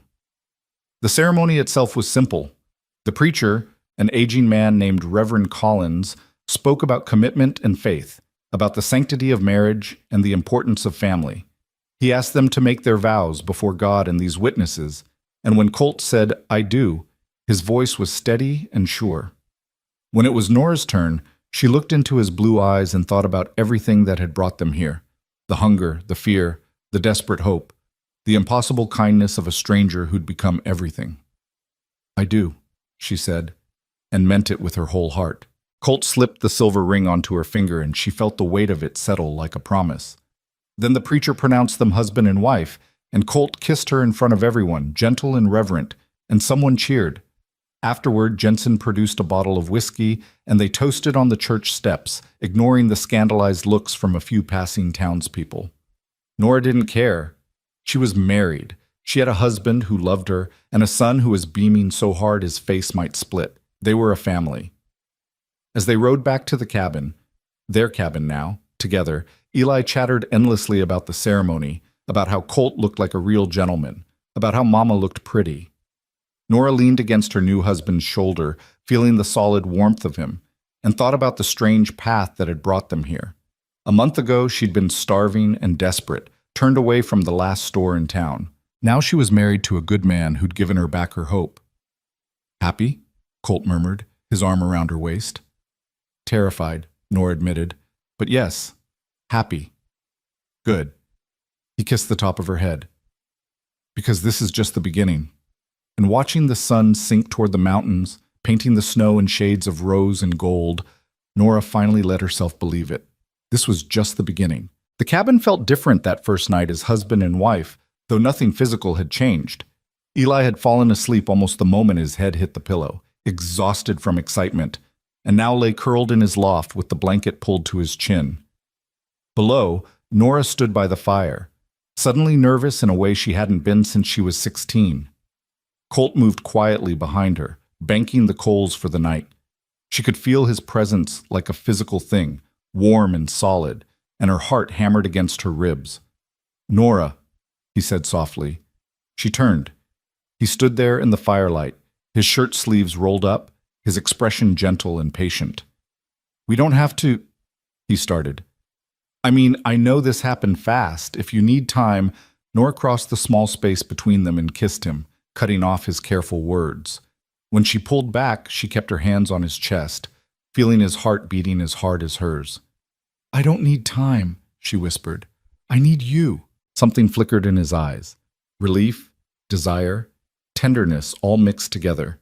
He cupped her face in his work-roughened hands and kissed her properly, deeply, and Nora felt the last of her fear dissolve. This was right. This was real. What happened after was gentle and unhurried, two people learning each other in the soft darkness, and when Nora finally fell asleep in her husband's arms, she slept without nightmares for the first time in 3 years. Morning came cold and bright. Nora woke to find Colt already up, pulling on his boots as quietly as he could. She watched him through half-closed eyes, memorizing the line of his shoulders, the way his hair curled at his collar. "I can feel you watching," he said without turning around, a smile in his voice. "Can't help it." Nora stretched, feeling warm and drowsy and content. "Still can't quite believe you're real." Colt turned, and the look he gave her was so full of affection it made her chest ache. "I'm real, and I'm yours." He came back to the bed and kissed her forehead. "But I gotta get the fire going before Eli wakes up freezing." Practical man. Somebody's gotta be. He built up the fire and started coffee while Nora dressed, and by the time Eli climbed down from his loft, the cabin was warm and breakfast was underway. The boy looked between them, grinning like he knew a secret. "You're still here," he said to Colt. "Where else would I be?" "I don't know. I just thought maybe I dreamed yesterday." Colt ruffled his hair. "Wasn't a dream, son. Your mama and I are married. That makes me your pa now, legal and proper." "Forever?" "Forever." Eli threw his arms around Colt's waist, and Nora watched her husband hold her son, watched the easy affection between them, and felt something settle deep in her chest. Peace. She'd forgotten what it felt like. After breakfast, Colt announced he was riding to the Morrison Ranch to see about work. "They're always needing hands in winter," he explained. "Pays not much, but it's steady, and if I can bring in wages, we can start building up supplies for spring planting." Nora wanted to protest, wanted to keep him close, safe, where she could see him, but she understood necessity. Money was still tight, and they needed to think beyond just surviving to thriving. "Be careful," she said, helping him into his coat. "Always am." He kissed her, quick and sweet, then swung up onto his horse. "Should be back by dark. You and Eli stay warm." They watched him ride away, and Nora felt Eli's small hand slip into hers. "He'll come back, Mama," the boy said confidently. "I know, sweetheart. Because he's Pa now, and Pa's don't leave." The simple faith in his voice broke something in Nora's heart and mended it at the same time. She squeezed his hand. "That's right. He'll come back." The day stretched long without Colt. Nora kept busy with washing and mending, while Eli practiced with his knife, carefully whittling sticks the way Colt had shown him. Every so often, the boy would look up and ask, "How long till he's back?" "A few more hours." "Do you think they'll give him work?" "I hope so." "Me too. Then we can get that cow he talked about. And chickens. I like chickens." Nora smiled. "Since when?" "Since Pa said we could have them." The casual use of Pa still made Nora's throat tight. Eli had taken to it so naturally, as if Colt had always been there, and maybe in some way he had. Maybe they'd been waiting for him without knowing it. The sun was sinking toward the mountains when they heard hoofbeats. Eli flew to the window. "He's back, Mama! He's back!" And he was, riding through the winter twilight with something that might have been satisfaction on his face. Nora stepped onto the porch, her heart lifting at the sight of him. "Well?" she called as he dismounted. "Got work." Colt's grin was rare and brilliant. Morrison himself was there, remembered me from a job I did 5 years back.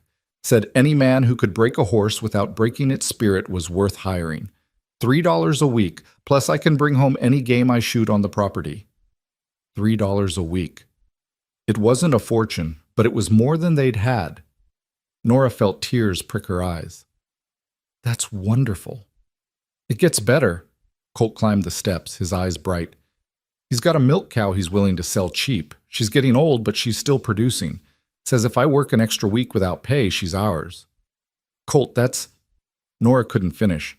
She threw her arms around him, breathing in the smell of horse and cold and him. "Hey now." He held her gently. "What's this?" "I'm just happy," she managed. "So happy I don't know what to do with it." He pressed a kiss to her hair. "Get used to it, Mrs. Mercer. This is just the start." Mrs. Mercer. The name sent a thrill through her. She was married. She had a husband who worked hard and came home and held her like she was precious. That night, they celebrated with venison stew. Colt had shot a deer on the way home, and Eli talked so much about the future cow that Nora finally had to send him to bed just to get a word in edgewise. "He's excited," Colt said, amused. "He's not the only one." Nora sat beside him on the bench they'd pulled close to the fire. "I keep waiting to wake up and find this was all a dream." "Not a dream." Colt took her hand, turning it so the silver ring caught the firelight. "This is real. You're stuck with me now. I can think of worse fates." He laughed, low and warm, and pulled her close. They sat together in comfortable silence, listening to the fire crackle and the wind outside. After a while, Colt spoke again, his voice thoughtful.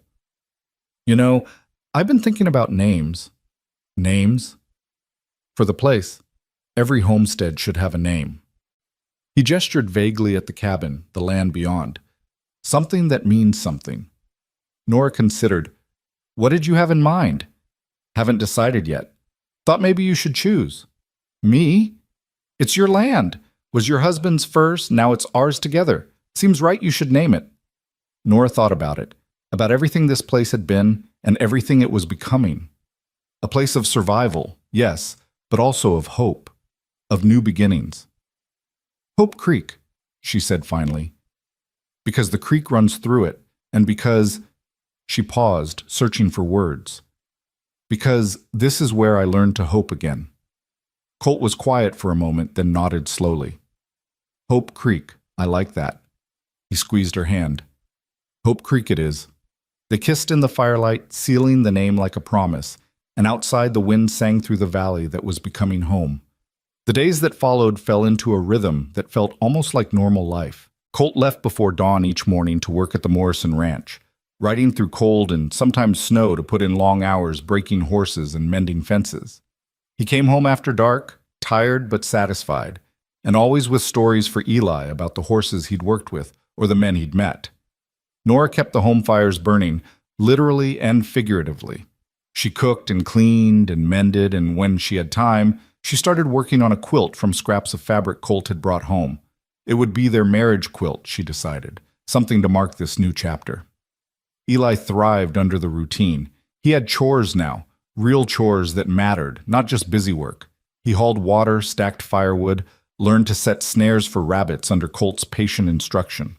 The boy was growing, filling out slightly now that there was regular food, and his laugh came easier. He's happy, Nora said one night, watching Eli sleep peacefully in his loft. So are you, Colt observed. He sat on the edge of their bed, she still got a thrill from thinking it, pulling off his boots. I am. Nora moved to help him with the laces, her fingers gentle on the worn leather. Sometimes I feel guilty about it. Why? Because Tom's only been gone 3 years. Because I should probably mourn longer. Because people will think... She stopped, shaking her head. People will think what they always think, Colt said quietly. Let them. You got a right to be happy, Nora. Tom wouldn't want you suffering forever. You didn't know him. No, but I know you. And I know any man worth his salt would want his widow taken care of, his son raised right. If our situations were reversed, he paused, his jaw working. If I died and you were alone with Eli, I'd want someone to step up, someone good. I wouldn't want you grieving yourself into the grave. Nora looked at him, at this man who spoke so easily about sacrifice and care, and felt her love for him deepen another notch. You're a good man, Colt Mercer. I try. He pulled her close, resting his chin on her head. Now stop feeling guilty and come to bed. Morning comes early. She did, and fell asleep in his arms, warm and safe and home. 2 weeks into February, Colt came home early with news. Morrison had agreed to let him take the cow now, with the understanding that Colt would work an extra 2 weeks to pay off the balance. She's gentle, Colt said, his excitement barely contained. Name's Bessie. She'll give us milk, butter, cheese if we're lucky. Morrison's throwing in a laying hen, too. Says she's old but still productive. Eli was beside himself. When do we get them? Tomorrow, if the weather holds. Colt looked at Nora. We'll need to finish that lean-to proper, make sure it's tight, can't have them freezing. They spent the evening working by lantern light, Colt and Eli reinforcing the lean-to while Nora stitched together feed bags to make a warm covering. The work felt good, purposeful, building toward something. True to his word, Colt arrived home the next day leading a brown and white cow and carrying a crate with a rust-colored hen inside. Bessie was indeed old, her muzzle gray, but her eyes were kind and she came along placidly. The hen squawked indignantly about the journey but settled quickly once released into her new home. Eli was enchanted. He spent an hour just sitting in the lean-to, watching Bessie chew her cud and the hen scratch for non-existent bugs in the hay. He's going to sleep out here if you let him, Nora observed, standing with Colt in the doorway. Can't blame him. First real livestock we've had. Colt's arm came around her waist. Next spring, we'll get more chickens. Maybe a pig. Start building up properly. You really think we can do this? Make this place into a real working homestead? I know we can. His confidence was absolute. We got the land, we got the will, and we got each other. That's more than most people start with. Nora leaned into him, watching her son commune with their new animals, and let herself believe. They could do this. They were doing it. That night, Eli insisted on checking on Bessie and the hen 3 times before bed. Each time, Colt patiently accompanied him, showing him how to make sure they had fresh water, that the lean-to was secure against predators. You're good with him, Nora said when Eli was finally asleep and Colt had returned inside. He's a good kid, easy to be good with. Colt shed his coat and moved to the fire to warm his hands. He reminds me of myself at that age, hungry for guidance, for someone to show him how to be a man. Did you have that? After your father died? Colt was quiet for a moment. For a while. That ranch foreman I told you about, he taught me a lot. Taught me that being a man wasn't about being hard or cruel. It was about being steady, keeping your word, doing what's right even when it's difficult. He looked at her. I try to pass that on to Eli. He worships you. He shouldn't. I'm just doing what any decent man would. That's where you're wrong. Nora came to stand beside him. Most men wouldn't have stopped that day in town. Most men wouldn't have stayed. Most men... Her voice caught. Most men aren't you. Colt turned to face her, his expression serious. I'm not perfect, Nora. I got a temper when pushed.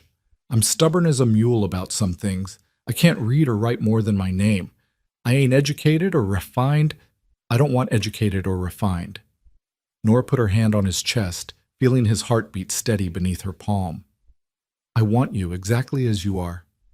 He pulled her close and kissed her, deep and thorough, and for a long moment the world narrowed to just the two of them, the fire crackling, the night beyond the walls.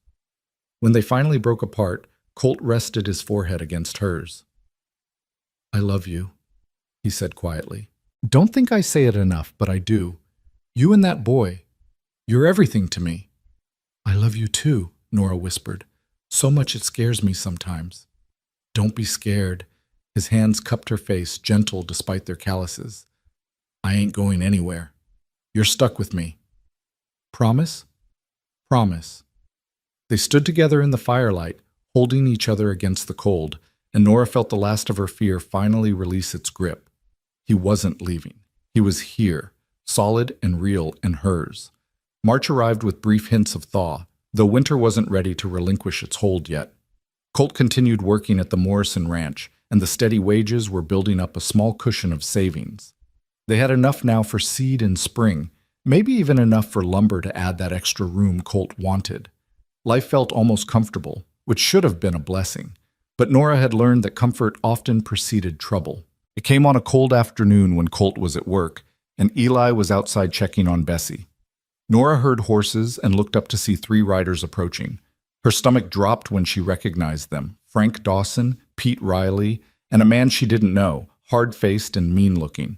She stepped onto the porch, wiping her hands on her apron, trying to project calm she didn't feel. Mrs. Mercer, Dawson said, and the way he said her married name made it sound like an insult. Heard you had a wedding. Congratulations. Thank you. What can I do for you, gentlemen? Just wanted to check on you.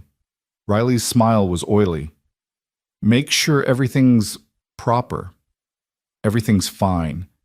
My husband will be home soon, if you'd like to speak with him. Oh, we know where your husband is. The third man spoke for the first time, his voice rough. Working for Morrison, making $3 a week. That's not much to support a family on. Nora's spine stiffened. We manage. Do you? Dawson leaned forward in his saddle. See, the thing is, Nora, folks in town are concerned. A widow marrying some drifter nobody knows, rushing into it. Colt's not a drifter. He's a ranch hand with steady work. For now. The third man spat tobacco juice. But what happens when Morrison don't need him no more? What happens when he gets restless and moves on? You thought about that. He's not going anywhere. That's what they all say. Riley's voice was falsely sympathetic. Look, we're just trying to help. There's men in town, good men with property and prospects, who'd court you proper if you were available. I'm not available. I'm married. Marriages can be annulled, the third man said bluntly.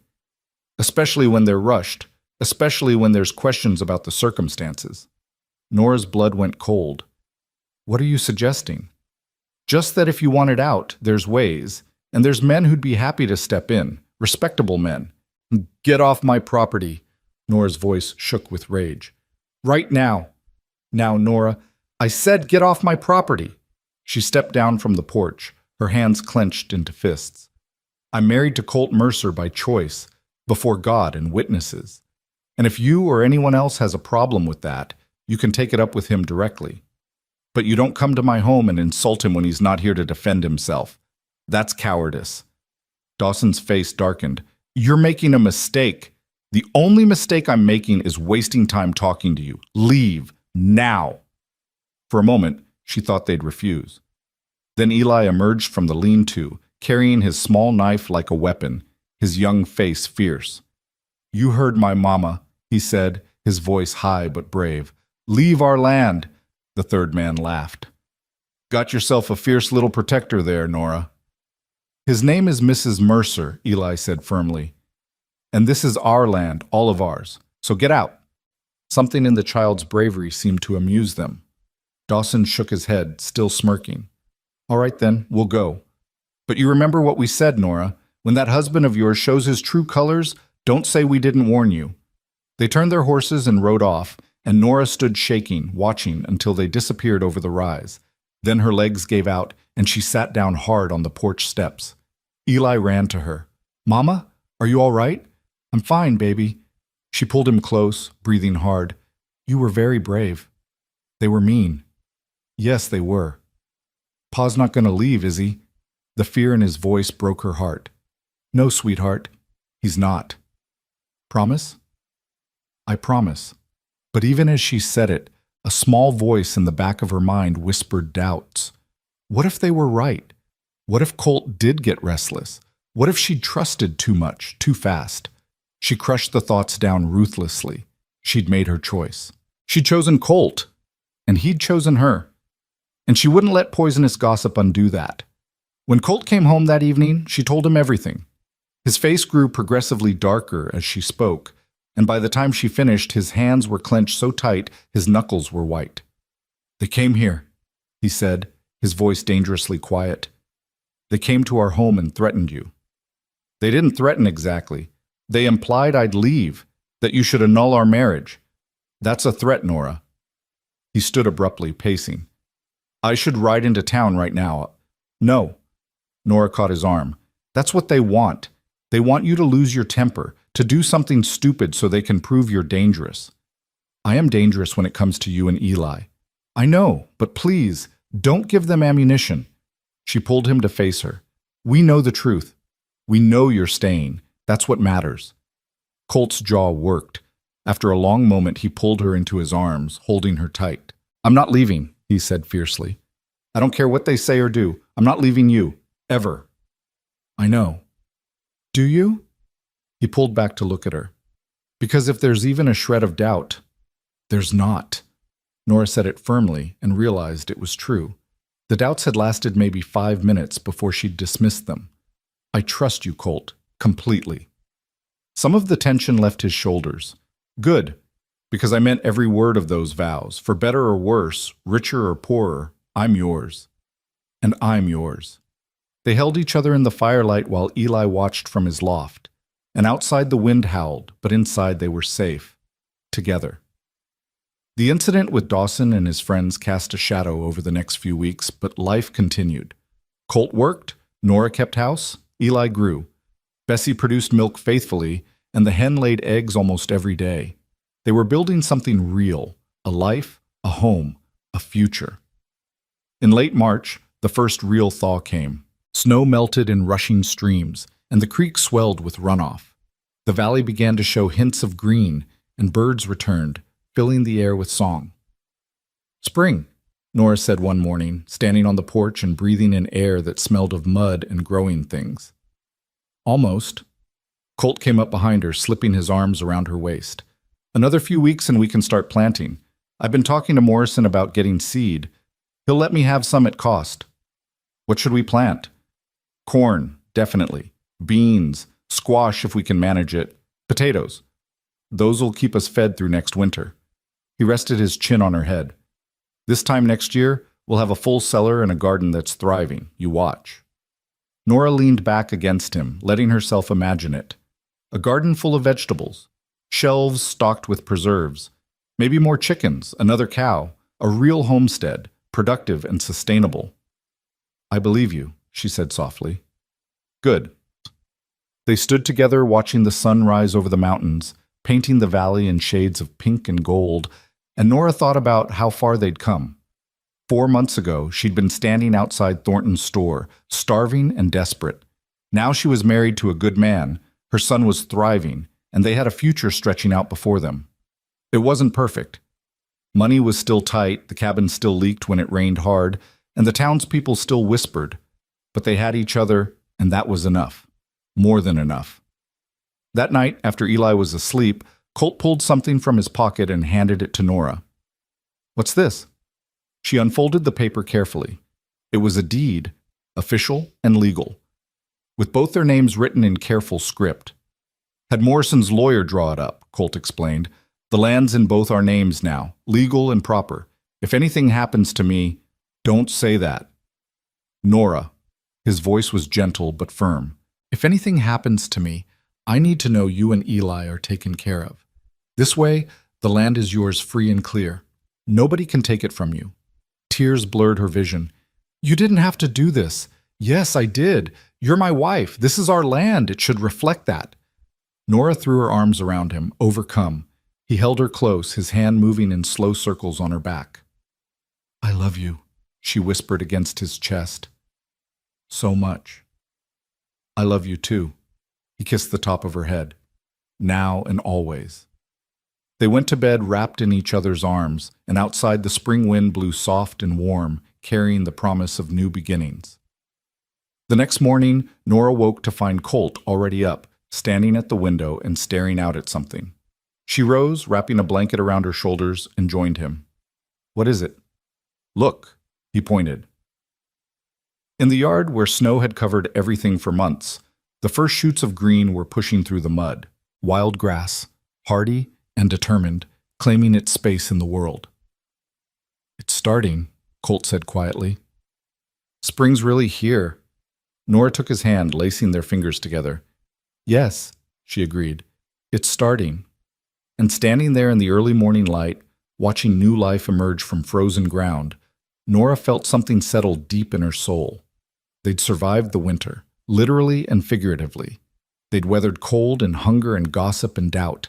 Now it was time to grow. Spring came in earnest after that morning, transforming the valley from white and barren to green and alive.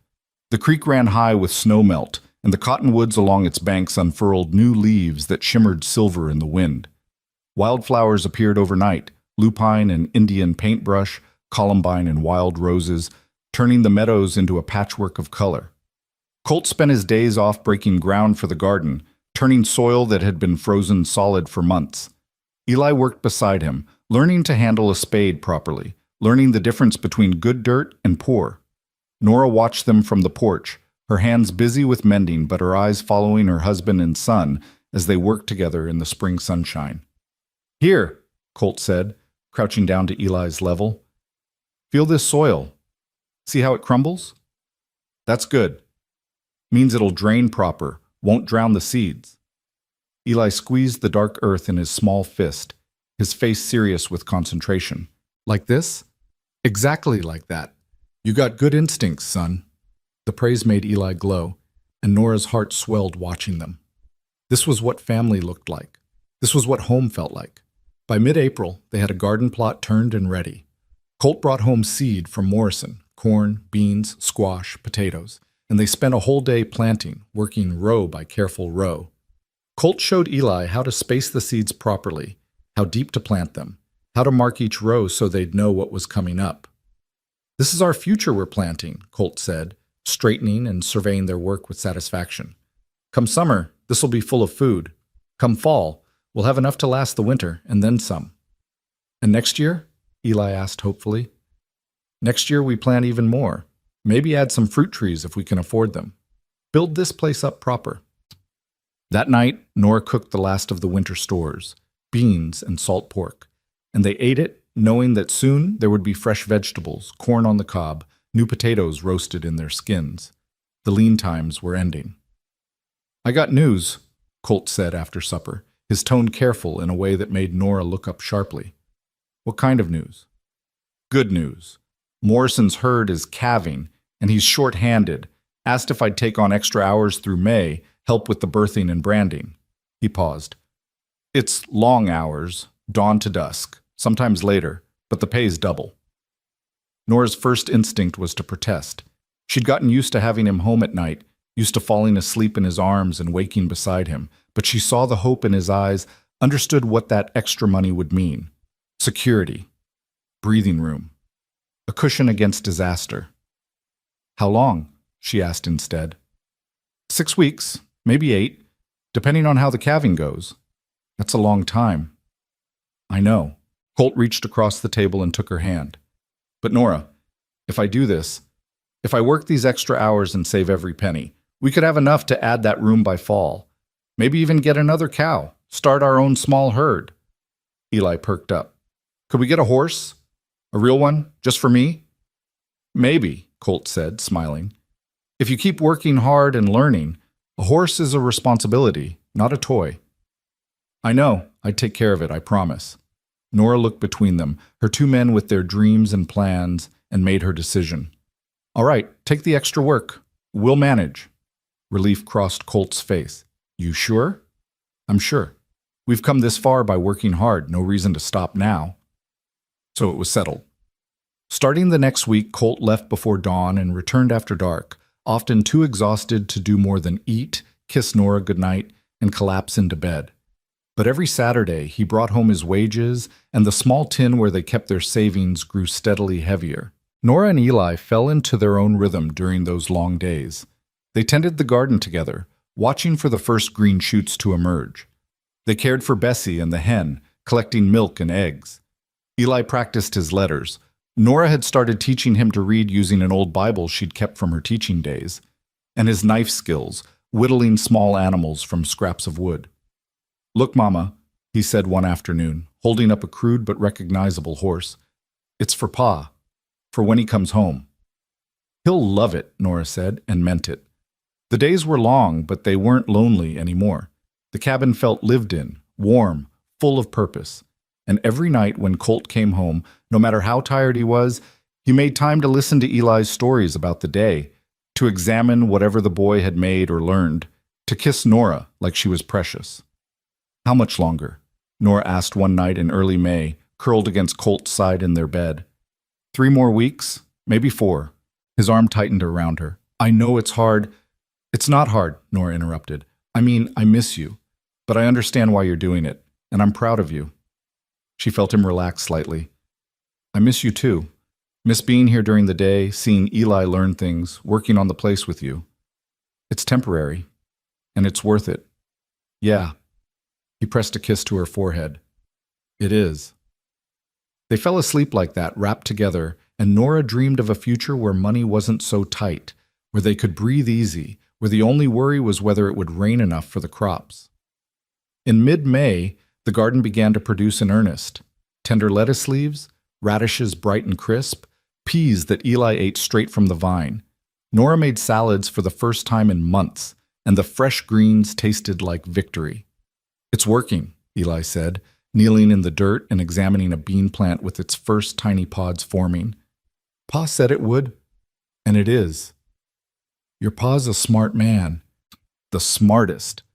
Eli looked up at her, his face earnest beneath the too long hair that needed cutting. Mama, are we rich now? Nora laughed. No, sweetheart, we're not rich. But we got food and animals, and Pa's making money. That seems pretty rich. Out of the mouths of children, Nora thought. By the standards of 4 months ago, they were rich beyond measure. You're right, she said, ruffling his hair. We are pretty rich. The boy beamed and went back to examining his beans, and Nora stood there in the spring sunshine, feeling wealthy in ways that had nothing to do with money.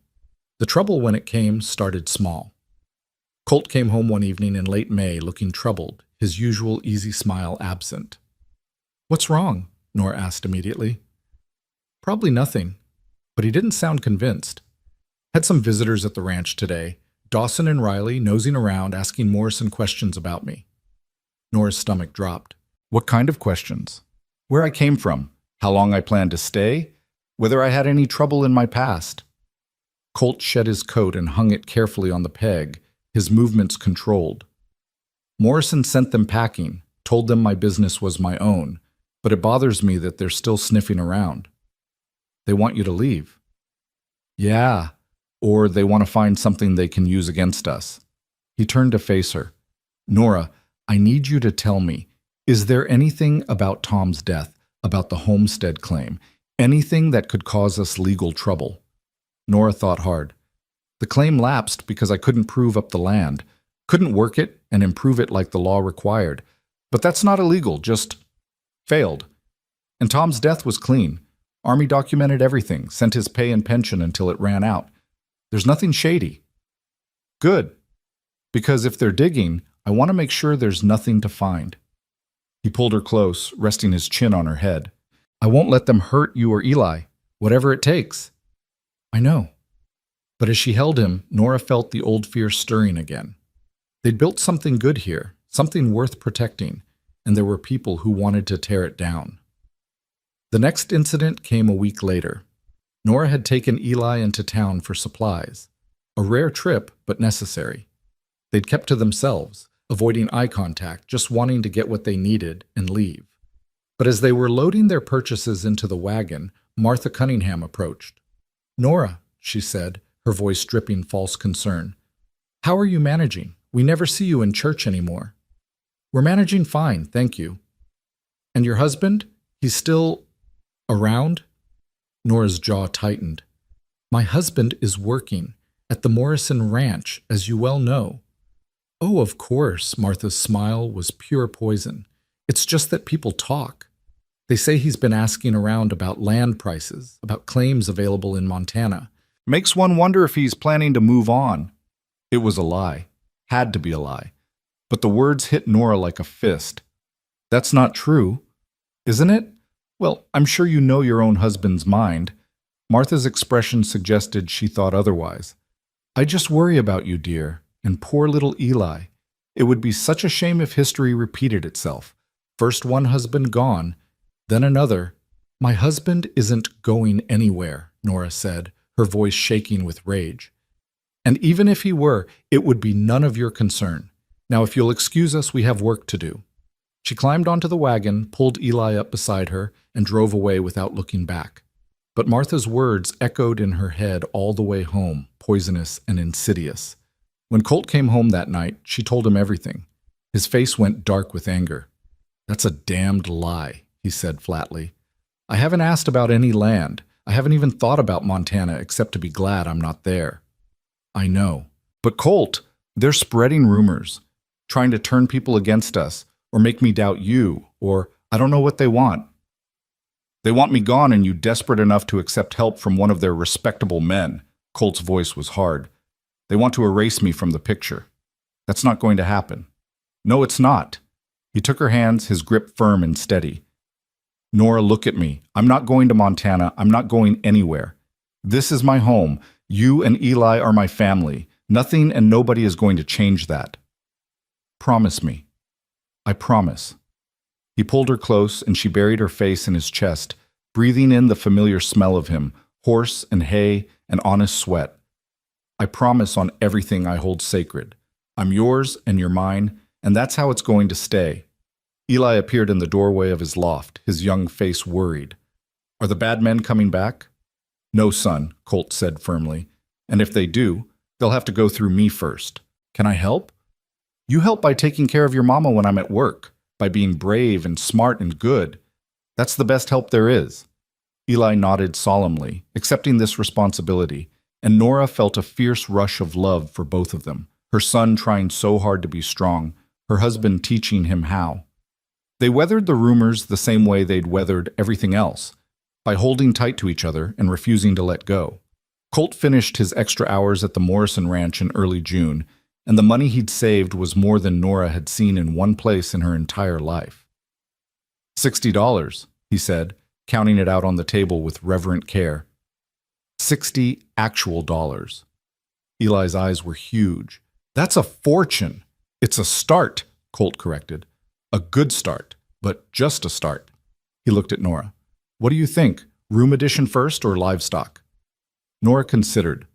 The cabin was cramped, especially now that Eli was getting bigger. But more animals meant more food security, more to sell or trade. What do you think we need most? She asked. Honestly, the room. We need space, proper space for Eli as he grows, space for us, maybe eventually space for... He stopped, color rising in his cheeks. For what? Nora asked, though she thought she knew. For more children, if that's something you want. Nora's breath caught. They'd never talked about it, not directly, but standing there looking at her husband's hopeful, slightly nervous expression, she realized she did want it. Wanted to have his child, wanted to give Eli siblings, wanted to fill this home they were building with life and noise and love. I want that, she said softly. Colt's face lit up like sunrise. He crossed to her and cupped her face in his hands, kissing her thoroughly. Then we'll build that room. Make it proper. Make it a real home. It's already a real home, Nora said. But yes, let's build. They started work the following week. Colt took on a partner, a carpenter from Sheridan named Robert Chen, who owed Morrison a favor and agreed to help in exchange for fresh beef and vegetables. Together, they framed out an addition on the east side of the cabin, 12 feet by 12 feet that would serve as a bedroom for Eli, giving the main room back to Colt and Nora. Watching the structure take shape was surreal. Nora stood in the yard, hand shading her eyes, watching her husband work shirtless in the summer heat, his muscles moving beneath sun-bronzed skin, and thought about how impossible this would have seemed 6 months ago. You're staring, Eli observed, coming to stand beside her. I'm admiring the construction. You're staring at Pa, Eli corrected, grinning. It's okay. He stares at you too when you're not looking. Nora felt her face heat. Go check on Bessie, she said, trying to sound stern and failing completely. The boy laughed and ran off, and Nora went back to staring, admiring, watching her husband build their future one board at a time. The room was finished by mid-July, complete with a real window, proper door, and enough space for a bed, a chest, and room for Eli to play. The boy was ecstatic, immediately claiming it as his domain and arranging his few possessions with careful pride. This is the best room ever, he declared, standing in the middle and turning in a slow circle. I'm glad you like it, son. Colt stood in the doorway, dusty and tired, but smiling. You earned it, working as hard as you did this spring. Can I really sleep here, tonight? It's your room. You can sleep here every night. Eli threw his arms around Colt, then ran to hug Nora, then back to Colt, unable to contain his joy. Watching him, Nora felt tears sting her eyes. Her son had gone from a half-starved child living in desperate poverty to a healthy, happy boy with his own room and a father who loved him. The transformation was miraculous. That night, after Eli was settled in his new room and finally asleep from excitement, Colt and Nora lay together in their own bed, enjoying the privacy for the first time since they'd married. This is nice, Nora murmured, her head on his chest. Having space. Being able to talk without worrying about waking him. Among other things, she could hear the smile in Colt's voice. Among other things, she agreed, smiling herself. They made love slowly, leisurely, taking their time now that they had the luxury of privacy, and afterward lay tangled together, drowsy and content. Nora? Colt's voice was soft in the darkness. I'm happy. Really happy. I didn't think I'd ever feel like this, but I do. Nora lifted her head to look at him. Like what? Like I belong somewhere. Like I'm part of something that matters. He stroked her hair, his touch gentle. Like I'm home. You are home, Nora said firmly. This is your home. We're your home. I know, and that's... His voice caught. That's everything. They held each other in the dark, two people who'd found each other in the most unlikely way, and Nora thought about how strange life was. 6 months ago, she'd been starving. Now she was lying in her husband's arms, her son safe and happy in the next room, planning for a future that stretched out bright and full of promise. Thank you, she whispered. For what? For stopping that day in town, for not walking away, for staying when you could have left, for choosing us. Colt pulled her closer. Best decision I ever made. August brought the full heat of summer and the first real harvest from their garden.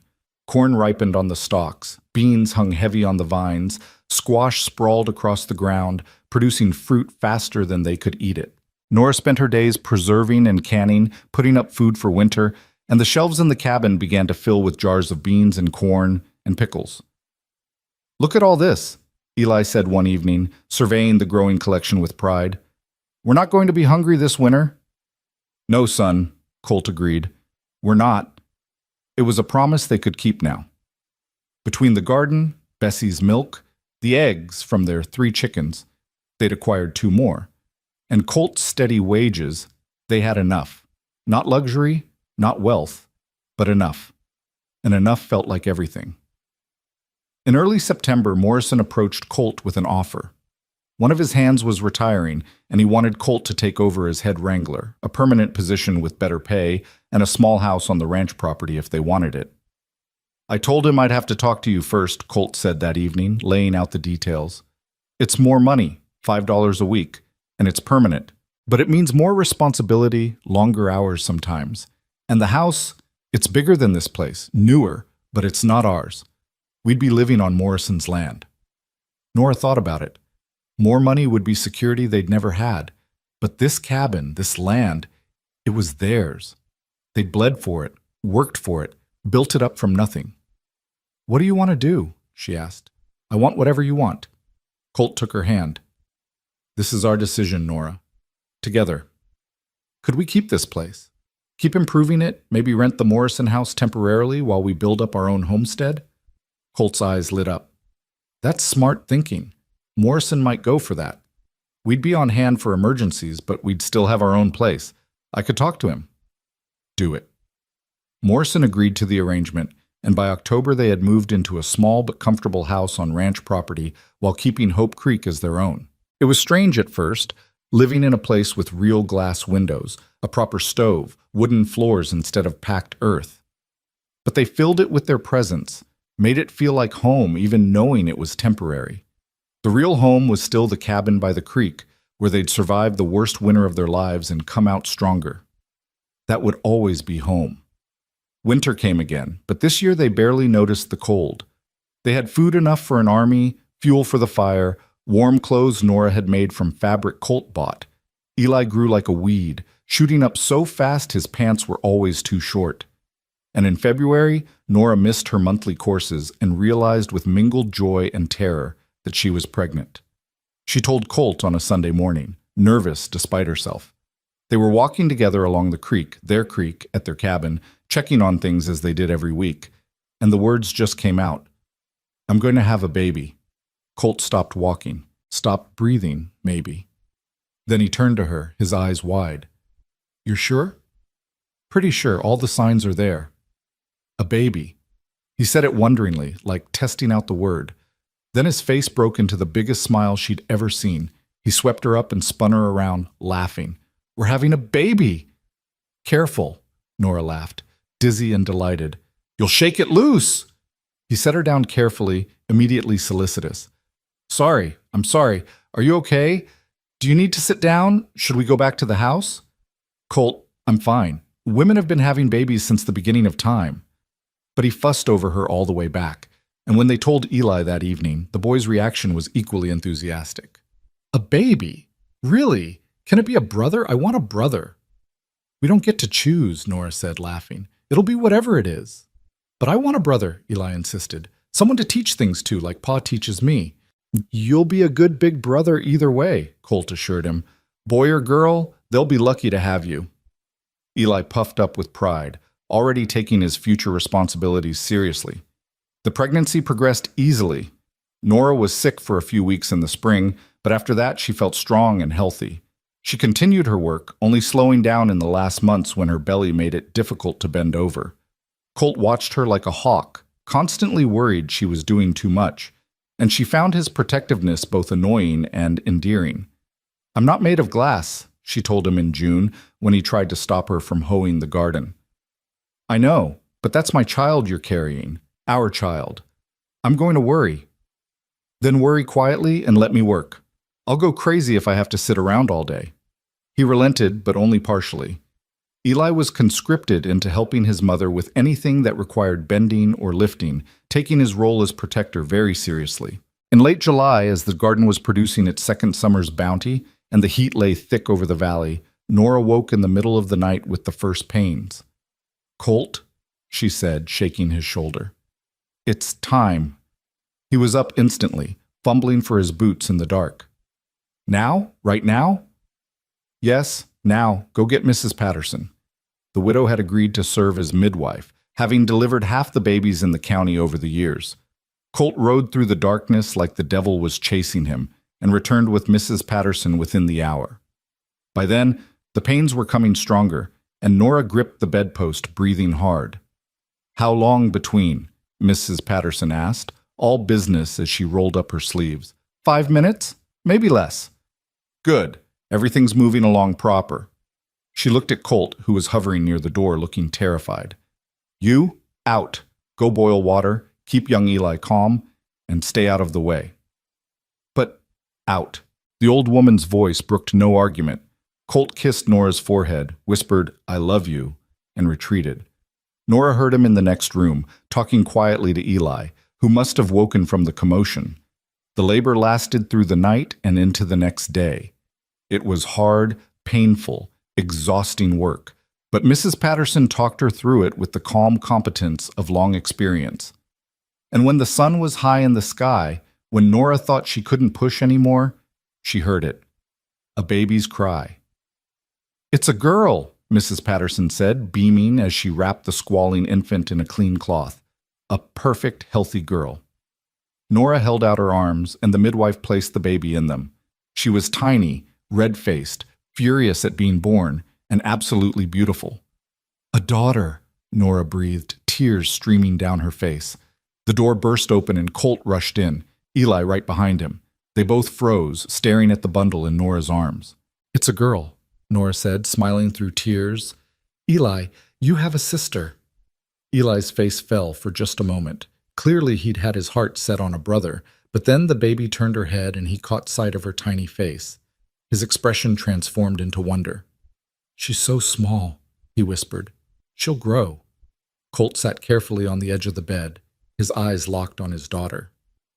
"Can I—" Nora transferred the baby to his arms, and Colt held her with the same careful reverence he'd shown that first day splitting wood in their yard, like she was precious, like she mattered more than anything. "Hello, little one," he murmured. "I'm your pa." The baby stopped crying, her unfocused eyes trying to find his face. Colt's expression crumpled slightly, overwhelmed, and he looked at Nora with tears in his eyes. "We made this," he said, his voice rough with emotion. "You and me. We made a whole person." "We did." "What should we name her?" Eli asked, peering at his sister with intense interest. Nora and Colt looked at each other. They'd talked about names but never settled on one. "Hope," Nora said suddenly. "Her name should be Hope." Colt smiled, understanding immediately. "Hope Mercer, after the place where we found each other." "Hope," Eli tested out the name. "I like it. Hi, Hope. I'm your big brother, and I'm going to teach you everything." The baby made a small noise, and they all laughed, the sound filling the small house with joy. Mrs. Patterson finished cleaning up and took her leave, promising to check back in a few days. After she left, the four of them, Colt, Nora, Eli, and Tiny Hope, sat together in the afternoon light, becoming a family all over again. "Thank you," Colt said quietly, his eyes on Nora. "For what?" "For her, for Eli, for this." He gestured vaguely at everything, the house, the life they'd built, the impossible journey that had brought them here. For taking a chance on a stranger who showed up with nothing but good intentions. Those good intentions changed everything, Nora said softly. "No." Colt shifted Hope carefully, then reached for Nora's hand. "You changed everything. You and your courage and your willingness to hope, when you had every reason not to. You saved me, Nora, not the other way around." Tears spilled down Nora's cheeks. "We saved each other." "Yeah," Colt agreed, his voice thick. "I guess we did." They sat like that as the sun tracked across the sky, holding their children, holding each other, holding on to the life they'd built from nothing but hope and hard work and stubborn love. Outside, the valley stretched green and gold in the summer light. The garden was full, the animals were healthy, and Hope Creek waited for them, their land, their home, their future. It had been 10 months since a starving widow was turned away from the last store in town. 10 months since a stranger said 3 words that changed everything. Ride with me. 10 months and a lifetime. Nora looked at her husband, this good, steady man who'd kept every promise he'd ever made, and thought about that December day. How cold it had been, how desperate she'd felt, how impossible hope had seemed. "What are you thinking about?" Colt asked, catching her expression. "That day in town, when you first spoke to me." "What about it?" "I was so scared," Nora admitted, "so afraid to trust you, afraid you'd leave, afraid you'd hurt us, afraid to hope." "But you took the chance anyway." "I did." She squeezed his hand. "Best decision I ever made." Colt smiled, that rare, brilliant smile that transformed his face. "Mine too." Eli, who'd been quiet, suddenly spoke up. "Pa? Yeah, son? You're not ever going to leave, right? Even now that Hope's here and we're all together?" The question carried the weight of a 7-year-old's lingering fears. Colt set Hope carefully in her makeshift cradle and pulled Eli close. "Listen to me," he said seriously. "I gave my word I'd stay, and I meant it. But more than that, I want to stay. This is my family. You're my son. Hope's my daughter. Your mama's my wife. This is where I belong. Understand?" "Yes, sir." "Good. Because I'm going to be here for every birthday, every Christmas, every scraped knee and bad dream and good day. I'm going to be here when you're grown with kids of your own. I'm not going anywhere, Eli. That's a promise." Eli hugged him tight, and Nora watched her 2 men, one grown, one growing, and felt a peace so profound it almost hurt. They stayed together as evening came on, reluctant to break the spell of this perfect day. Eventually, Nora dozed, exhausted from labor, and woke to find Colt sitting by the window with Hope in his arms, rocking her gently while Eli slept on the floor nearby. "You should rest," she murmured. "I will. Just wanted to hold her a little longer." He looked down at the sleeping baby. "She's perfect, Nora. Absolutely perfect." "She is. They both are." "Yeah." He glanced at Eli, sprawled in sleep the way only children could. "We did good." "We did." Colt carried Hope over and laid her in the cradle beside the bed, then climbed in next to Nora, pulling her close. They lay there in the gathering darkness, listening to their children breathe, and Nora thought about everything that had led to this moment. The hunger, the fear, the desperate choice to trust a stranger, the slow building of faith, of love, of family, the hard work and harder winters, the gossip and the doubts, and the moments when it seemed like too much. All of it had led here, to this moment, this family, this life. "I love you," she whispered into the darkness. "I love you too," Colt whispered back. "All of you. Forever." And lying there with her husband's arm around her, her children safe and sleeping, Nora finally let go of the last of her fear. This was real. This was lasting. This was home. Outside, the stars came out one by one, painting the Wyoming sky with light. The creek ran its eternal course through the valley, and somewhere in the darkness, Hope Creek waited. Their land, their legacy, the place where a cowboy and a widow had found each other and built something worth keeping. In the morning, they would wake and tend the animals and work the garden. Colt would go to his job at the Morrison Ranch, and Nora would care for their children, and Eli would practice being a big brother. They would face whatever challenges came with the same stubborn determination that had gotten them this far. But tonight, they rested. A family, complete and whole and home. And if sometimes, in the years that followed, people asked how they'd met, Nora would smile and say, "He saw me when no one else would, and he stayed when he could have left." And Colt would add, "She took a chance on a stranger with nothing but good intentions. Changed my whole life." And that was the truth of it. Simple and profound. 2 people who'd needed